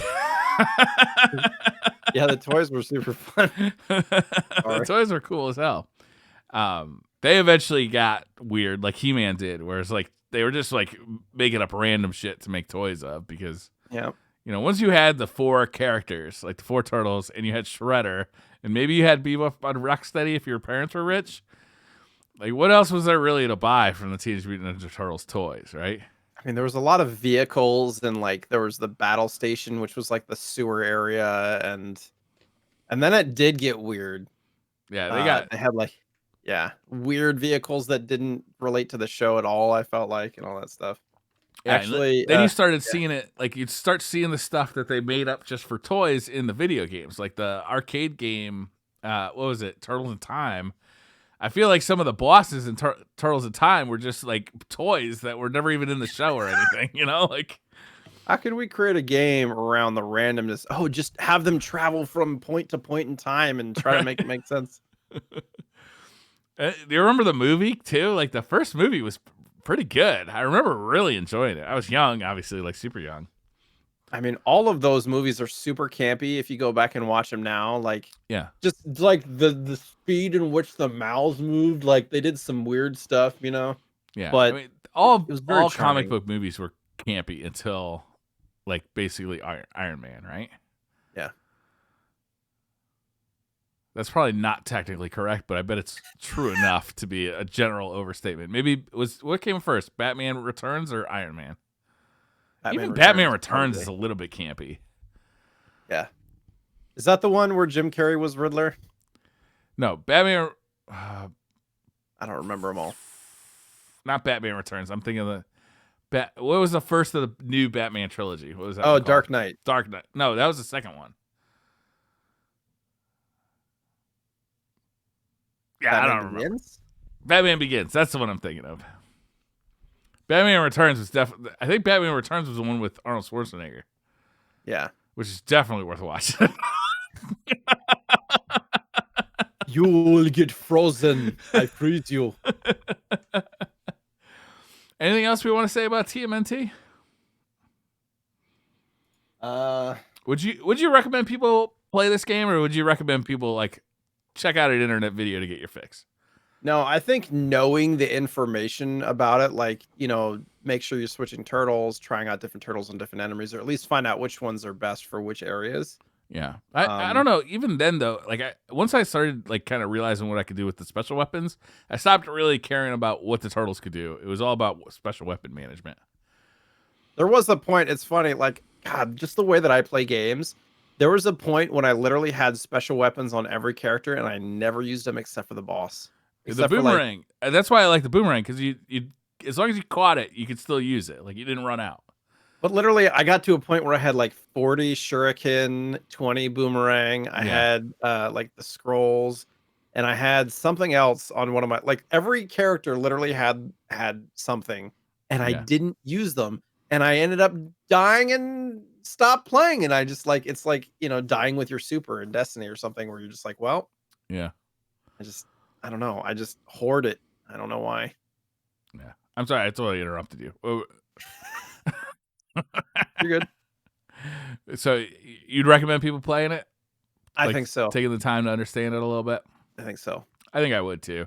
Like it's not going to be never going to be like a top 10 NES game. Like nobody's ever going to recommend it as like the best NES game ever.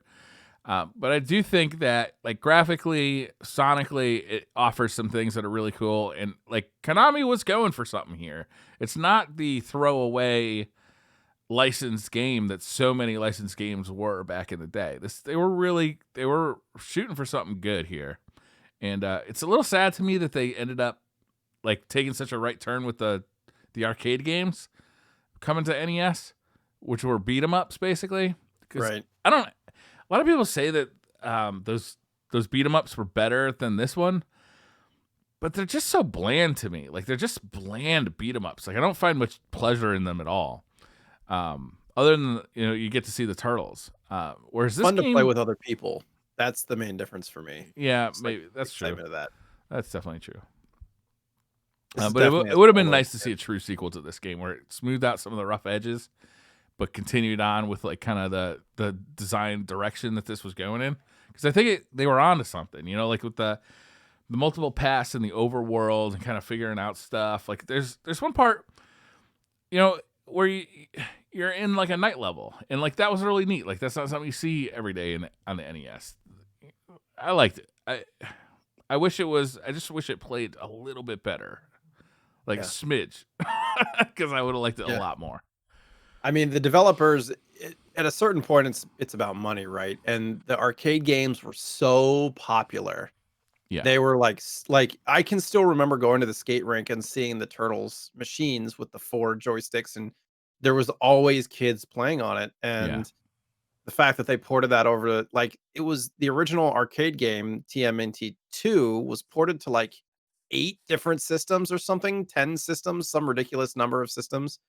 Um, and it was just a huge moneymaker. And of course, that's why they went in that direction. But I agree. It from an artistic and from an experience standpoint, it'd be fun to have a true sequel to this. But Yeah.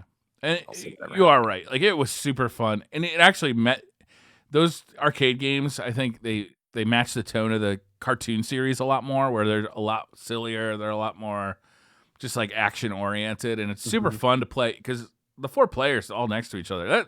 It's just raucous and fun. Yeah. And it was a good system for a lot of those games for Konami. Like they did X-Men that way, they did Simpsons that Simpsons. way. They did a bunch of games. Yeah. So you're Those right were really about that. fun. Yeah. All right. Should we do some pickups? Before that, I actually was, thinking about next week, and we were talking about Castlevania earlier. Oh, I was yes. just gonna say, like, should we do Castlevania for the next episode? I would love to do Castlevania. Do you want to do which Castlevania do you want to do? I mean, I'm thinking the first one, but I have quite a few of them. I have all of them because I have the Switch game. Right. I have the first 3 on the NES in cartridges. I have Castlevania 4 for the Super Nintendo on a cartridge. I don't have Bloodlines, which I'd really like to get, but it's hard to find. Yeah. If you want to do the first one, I'll do the first one. I beat that for the first time ever this year, but I'll be happy to play it again. Okay. Yeah, I've probably played a couple of levels. That's it. So Okay. it's kind of exciting to think about, sitting down and really getting into it. Yeah.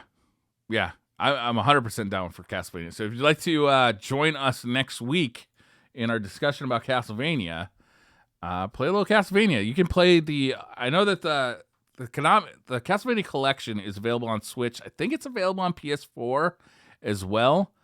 And it's really good. Like it makes that game much more playable because there's like save states and stuff, so you can just the game is hard, so you will die.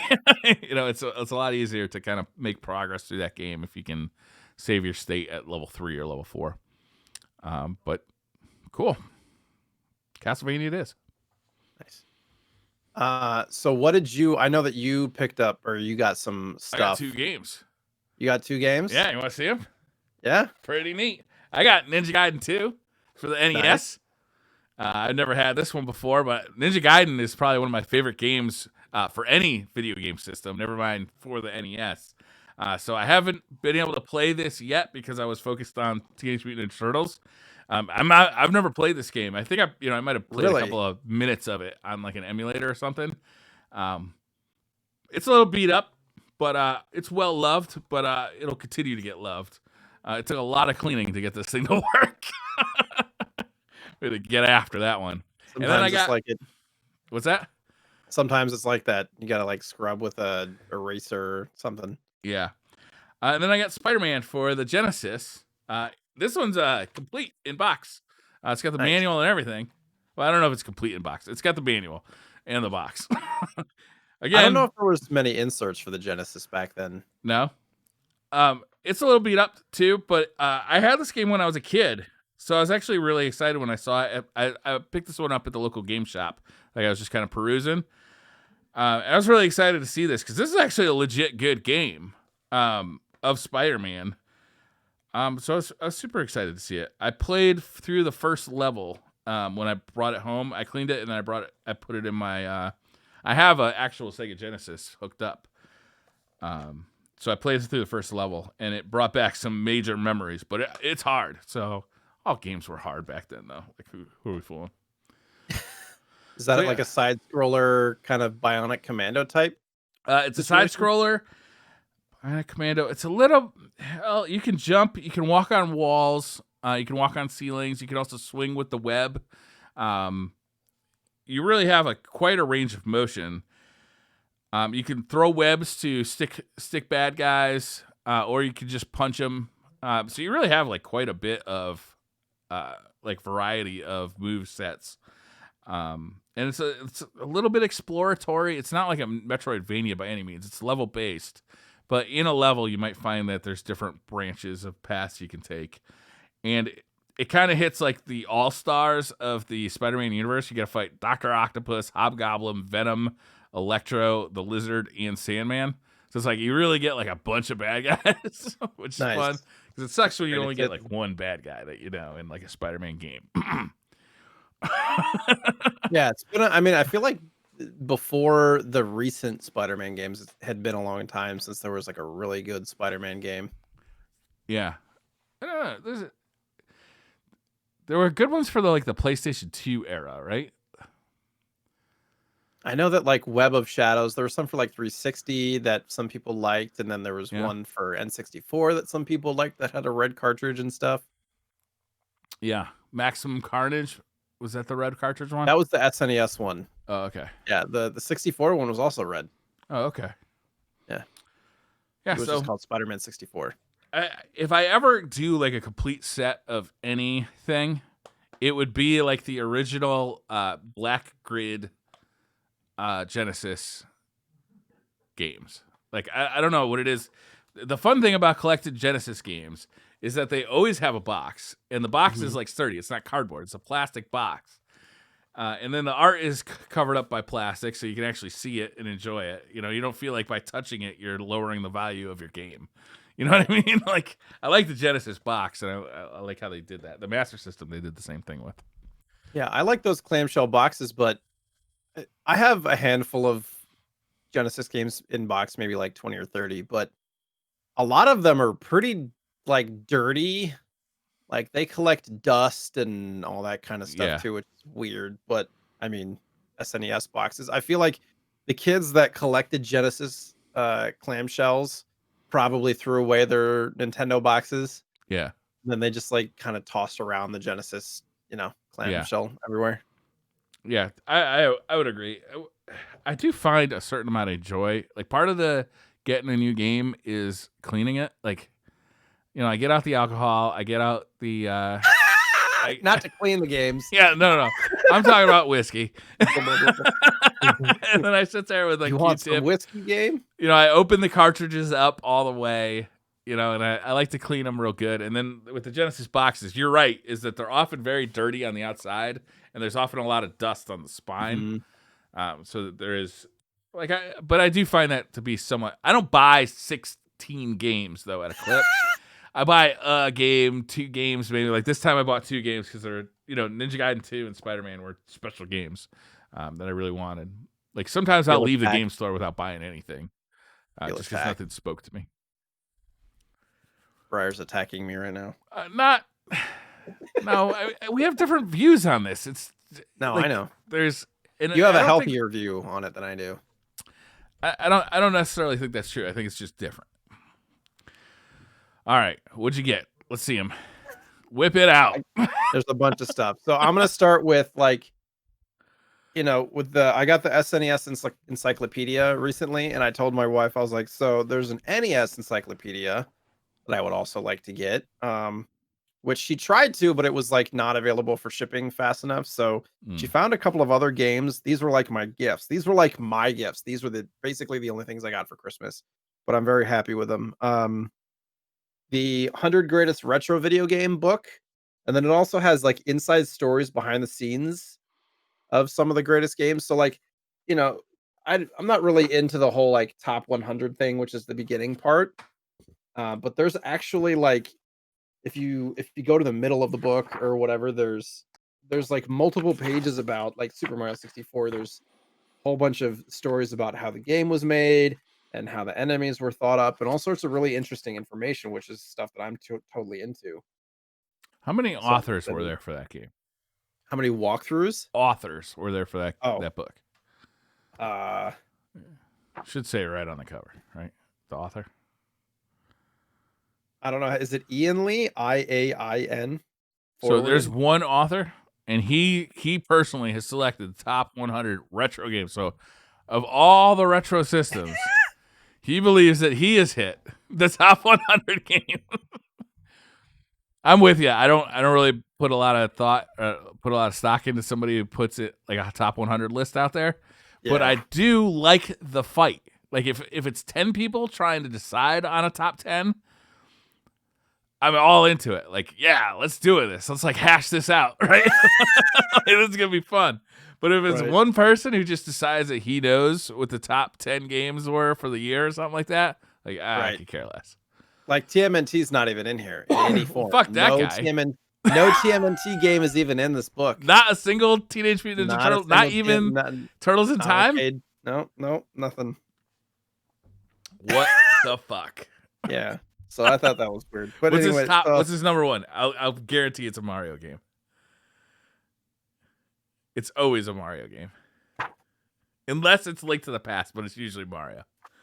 Sonic 3 and Knuckles was number 75. Okay. That's a bold one. I just saw a soccer game on the list. Okay. So he's European. Resident Evil 4 is number 9. GoldenEye is number 10. Super Mario 64 is number 5. Number 2 is Ocarina of Time. Wow. Ocarina, however you say it. Yep, you were right. Super Mario World's number 1. Big shocker. I don't have any respect for somebody who puts Super Mario World above Super Mario 3. I think you're a sellout. You sold out to big Nintendo. There's a lot of cool information though. I'm not really putting. No, I'm kidding around. I think that's awesome. I like those history books. Fun. I'm just giving it a hard time. This is one that I think you would really like. Actually, it's called The Game Console. And I love the cover. Just looking at the back, you see how the controller's broken down like that? Yeah.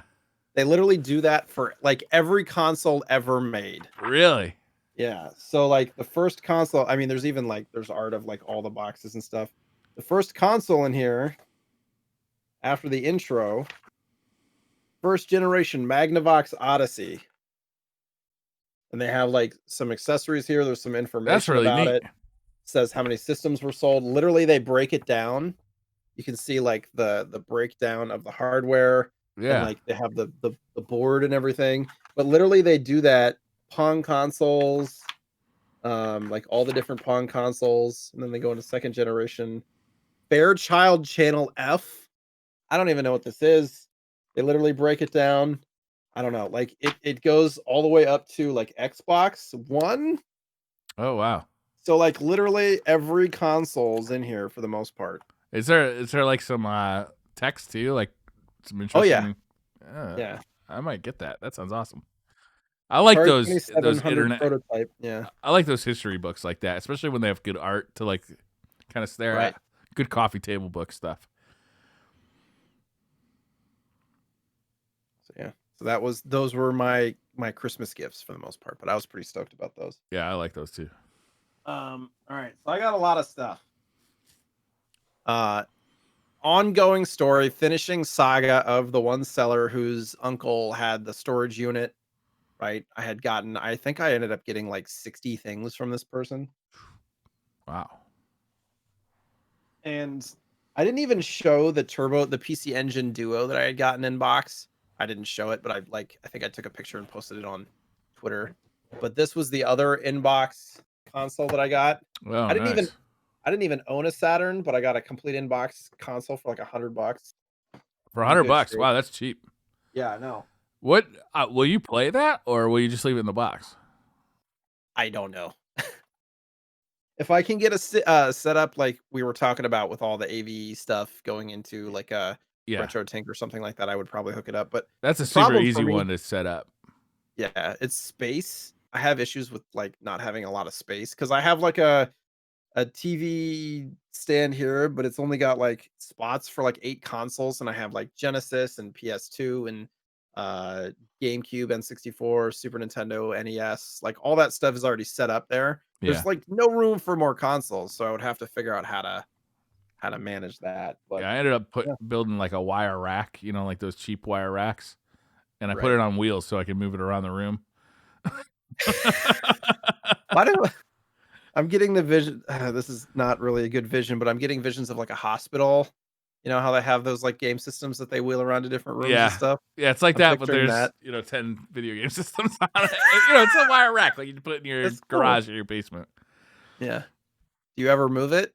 Yeah, I do because like in my office, I'm moving stuff all the time, like to, get behind stuff to do cables. Like my computers and my modern game consoles are on a wire rack with wheels too because I don't know, maybe you're better at this than me, but I'm constantly having to swap out HDMI cables and like whatever. And like I'd love to find a switch or a HDMI matrix that could solve all my problems for me, but I've never found that device. My cable situation is a fire hazard. Oh yeah, it's embarrassing. I'm not gonna Yeah, it's bad. Yeah. Um, so I've been looking for a complete inbox PSP for a while now, and I finally found one, and it was a reasonable price. It was I sent them an offer, and they like let it lapse, and then the listing was on for like a week, and I sent another offer, and they finally accepted. It was like $70 shipped from Canada, which I'm not really super excited to get a Canadian version box, but Why so has it got maple syrup on the buttons? no, it's a different it's like got it's God damn it.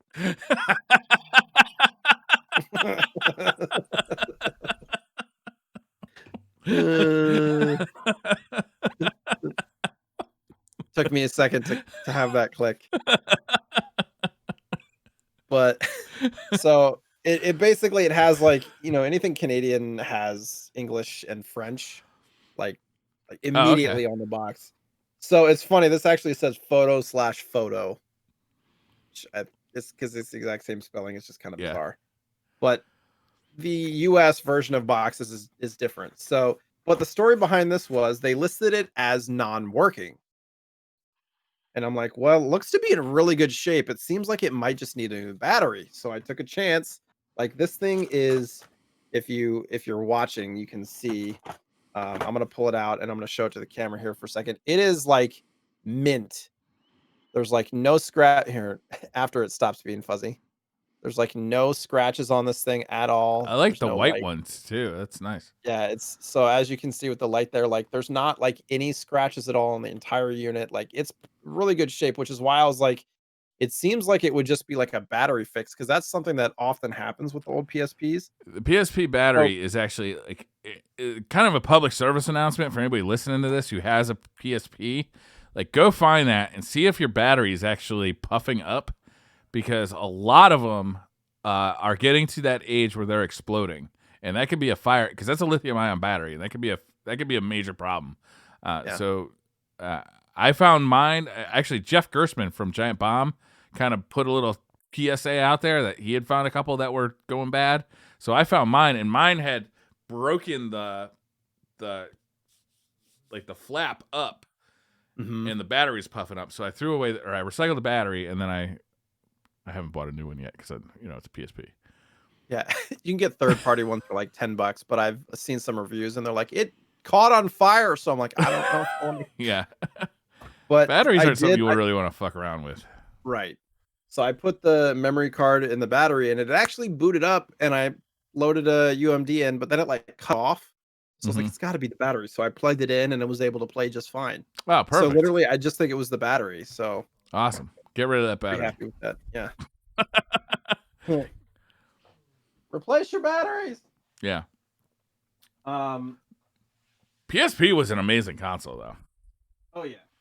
I really like that PSP Go. It doesn't take the discs. It can only play downloaded game, but I really like the Right. form factor of it. I With the hated it at the flip out. time. So it's like those I Nokia phones from the Matrix. Yeah, it always looked cool, but I hated it at the time because anything that forced me to do digital only, I was Yeah, mad at. yeah. And But it for wasn't portable, like, it's actually pretty cool to have digital games. at the time. I don't think it sold all that well. PSP No, it Go, it doesn't. was not well recepted because That was the end of life for PSP though too. right. But PSP is the top 10 of all time selling console, Yeah, which is crazy to think about. it is crazy. So, along with the Sega Saturn, I just wanted to show you some of the other last things, not everything that I got, but some of the other last things that I got from that storage unit seller. Did you get any Starting Saturn with games? no, the person from like where the Sega Saturn Oh, came okay. from.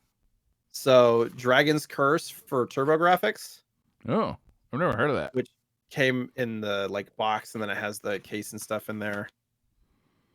Um, and then this we talked about this, the 3-pack for the PC Engine Turbo Duo, which has Oh, Bonk's right. Adventure, or Bonk's Revenge and Gates of Thunder. Yeah. This is an expensive disc. Is it really? Crazy. It's like $100 just for that disc. Wow. And then I don't know if I showed Sonic Shuffle for Dreamcast before. And then these two were the big hitters for Dreamcast. So Mars Matrix and Project Justice are both very expensive Dreamcast games Yeah. that I was able to get for a very good price from the seller. Nice. So that's the end of that reign. And they have not contacted me about any other stuff that they were selling. So this might be it from them.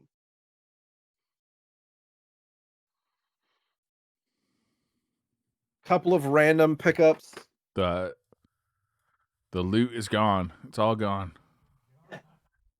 Why? Okay, so I picked up Bomberman Game Boy complete in box from somebody for a good price. And it has a cut on the bottom, but it's whatever. But I opened it up and weirdly, and I got this for like $18 shipped. And I opened it up and it has 2 more manuals for different games. Mega Man 1 for Game Boy and Star Wars. So the Mega Man manual is worth almost as much as what I paid for the Game Boy or for the Bomberman game. So Really? it was weird that they included these 2 extra manuals. I don't think they did that on purpose, but I'll take them. Now we get into the Game Gear stuff. I got a bunch of Game Gear inbox games. Sonic Triple Trouble. This was like an isolated game that I got from somebody. It's complete inbox. It's not perfect condition, but it's in good shape. Which I've never played this game. I don't know if you've played this game for Game Gear. I've never heard of it. There's like 8 Sonic games for the Game Gear or something like that. Is There's there a bunch really? of them. Yeah. I know that the Game Gear, I think, had more life in like Brazil and a couple of other countries like that, and there were a lot of games that were developed because of that.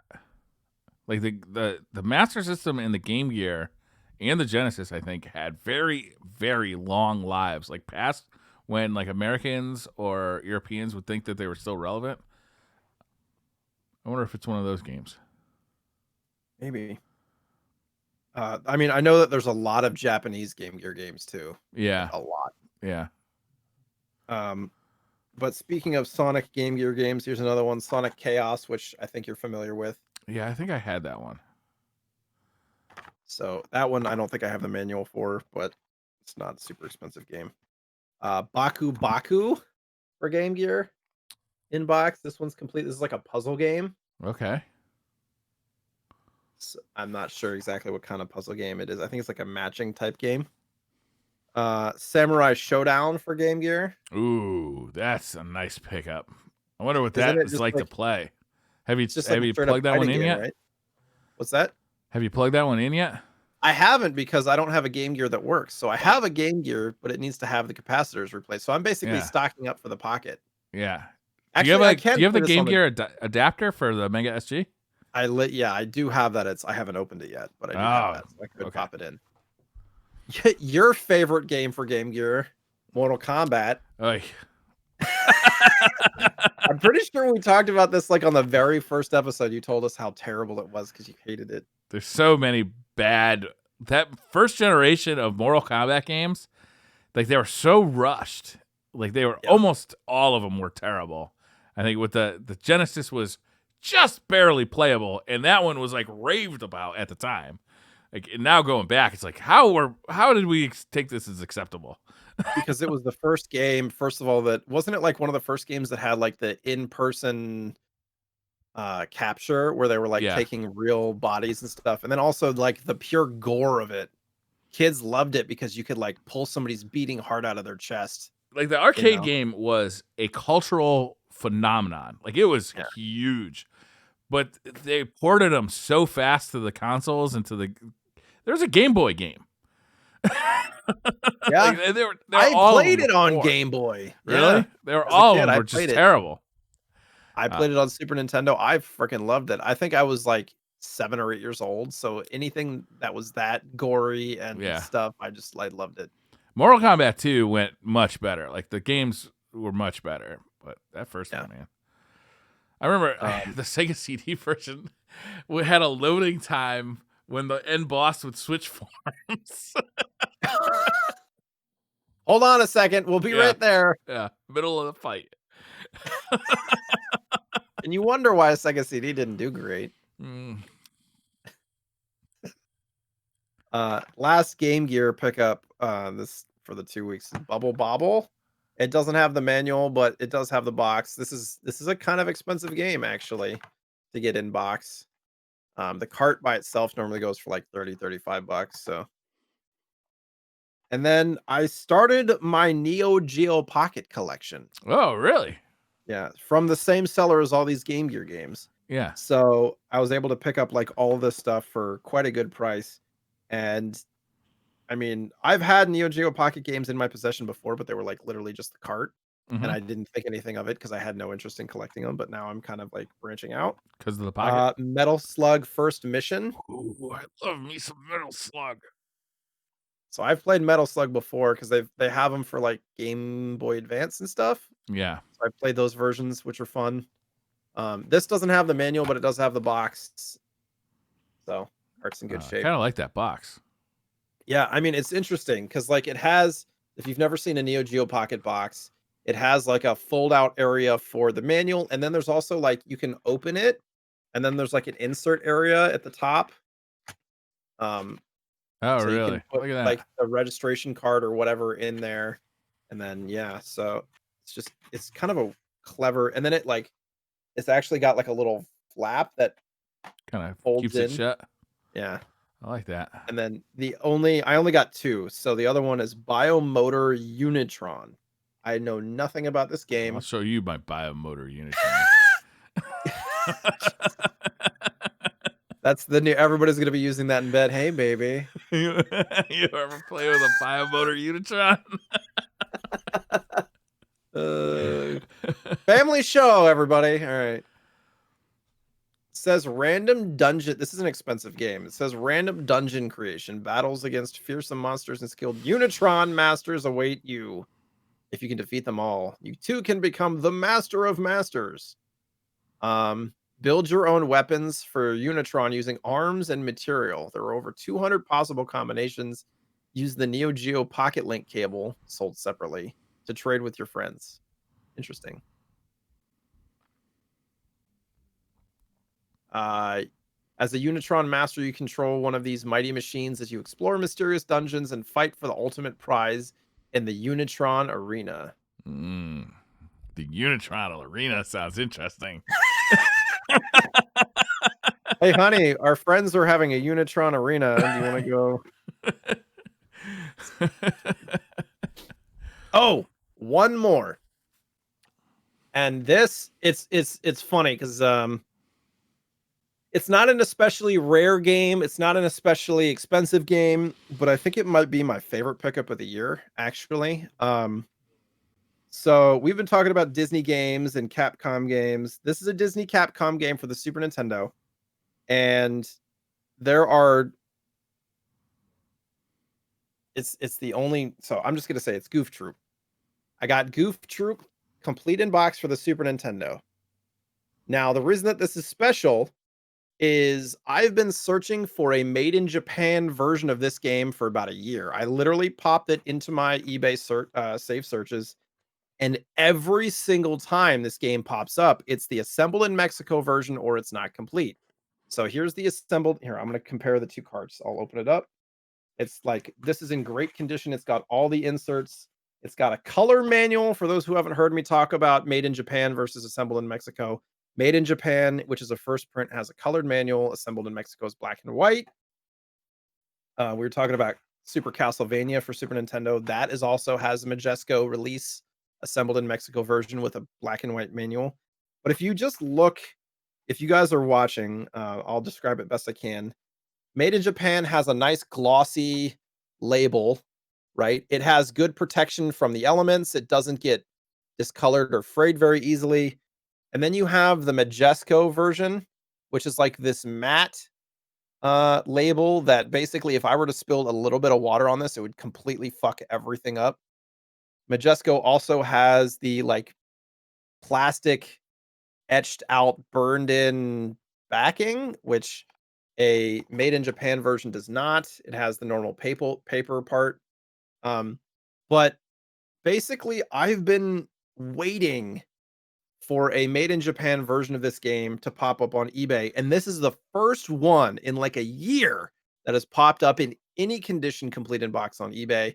If you go and look at like sold listings for Goof Troop for SNES on eBay right now, this is literally the only complete copy that has even shown up in whatever 90-day, 180-day period, whatever they show. Wow. And I mean, I spent $70 on it, which is on the high end for this game, but I swear that I've never seen this complete as a made in Japan version. I've seen the carts pop up and I've seen the manual pop up, but having it complete in box in good condition, like everything's in good condition. I don't know why it just feels super special to me. It feels very scarce. It's weird. I'm more excited about this than I am about Aero Fighters.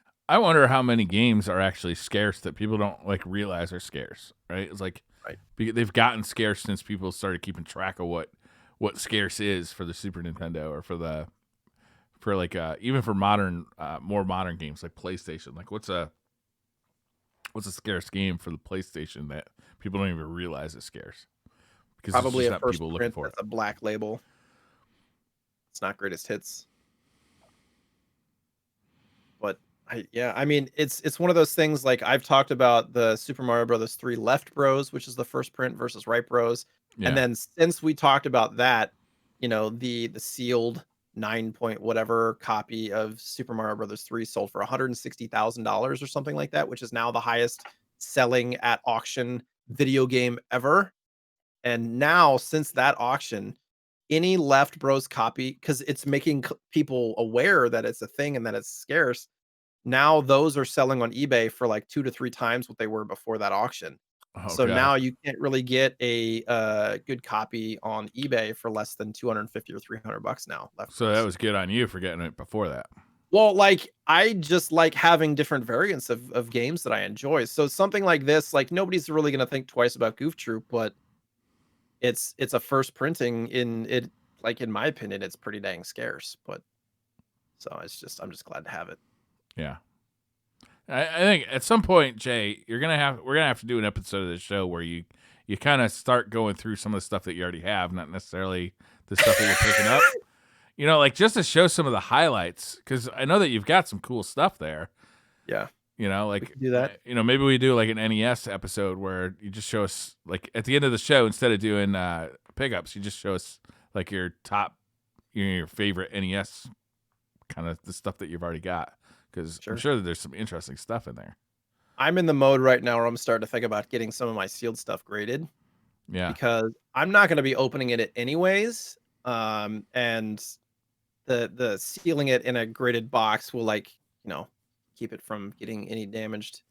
any damage to it, but I have, like, 15-ish games, 12 to 15 games that I like to get graded that are worth a lot more than I thought they were when I bought them. Really. So, What does it cost to get them graded? depending on the speed and the overall value of the game, it can be somewhere between, like, 50 and $200. Hmm. And then, you wanna make sure that you're careful with shipping, so I do, like, registered mail, but I have a sealed, Castlevania Simon's Quest, so Castlevania 2, and I bought it for $100, like, 3 years ago. I got it for $100, like, added on into a big lot of NES games that I bought, and that wasn't even the highlight for me. I got an inbox complete Contra Force, which was the highlight for me in that lot. But it turns out that the copy of Simon's Quest that I have is a first print sealed, so it's got the black Oh, really? circular logo.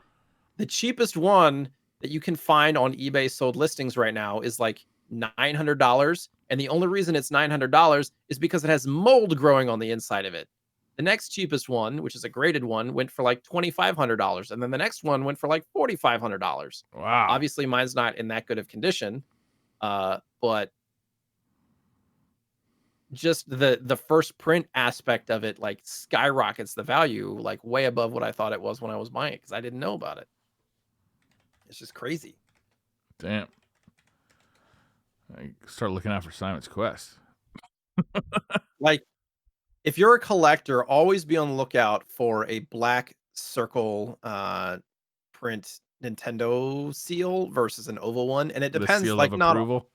not all of them have, like, the circle black ones, but if it does, it's gonna be more rare, more scarce, and more sought after, It's not half as especially valued moving as the forward. DCP certified seal of approval. Yeah. That one's a circular black logo, which is dope. Okay, yeah. Have you ever played Castlevania 2? I think I've played those 3 Castlevanias a little bit when I was a kid, but I haven't played them recently. My buddy had it when I was a kid, and he knew all the secrets, and it used to just kind of blow my mind, all the weirdness that's in that game. Should we wrap this one up, Elaborate. Jay? Are we Oh, done? sure. Is Yeah. that a retro slot? Is that episode 8 complete? Episode 8. Do, do, do, do. We need a little like jingle, don't we? That's yeah. That was like a Pokemon thing. Jay, what are you up to this week? Where can people find you? You can find me on Twitch, Twitter, and YouTube at JSniperton. I will be streaming every night this week except for New Year's Eve, playing mostly Destiny, and I stream in the middle of the night when you should be sleeping. Don't forget also, we have a Twitter for the RetroSlot podcast at the RetroSlot, and there's also an Instagram for RetroSlot as well, which we're gonna post some retro pickups and different announcements and stuff Lots there. of nude pictures of Jay. Nobody wants to see that. There's lots of hair. None There's on my cake head, out lots there on for my everybody. I'm Briar Rabbit. You find me on Twitter at the Briar Rabbit. I got a couple YouTube videos coming out probably this week. Although my wife is home this week from vacation, and I'm kind of just enjoying spending time with her. So they might get pushed to next week, to be honest with you. But we'll see. You're gonna show her your biomotor Unitron? Hell yeah. We're actually cleaning the basement. She's making me throw away. Speaking of cardboard, I keep boxes for like consumer electronics because like the theory is like, what if I want to return this thing? So I keep the box, and then it's like, well, it's outside the return period, but what if I want to warranty it? If I need to ship it, what if we want to move? Like, I don't want to put this TV like under a blanket. It was a $1,500 TV. I want to put it in the back of the box. So she's meticulously making me break down 5-year-old TV boxes and stuff like that in the basement. I found recently some stuff that was like 10 plus years old. Yeah. I had for like phones and computer mice and stuff that I had saved. Yeah. Yeah. So we're dealing with that, but we're doing it together, and that's what matters. Translation: she wants to get rid of this shit, and you're like, okay. Yeah. We've actually got a dumpster coming tomorrow, so we got all sorts of stuff down there. Nice. That's gonna do it for this episode. Thank you all for watching, and we'll see you next week, or we'll see you in 2 weeks. Thanks. Goodbye. Thanks, everybody. Have a good New Year. Bye.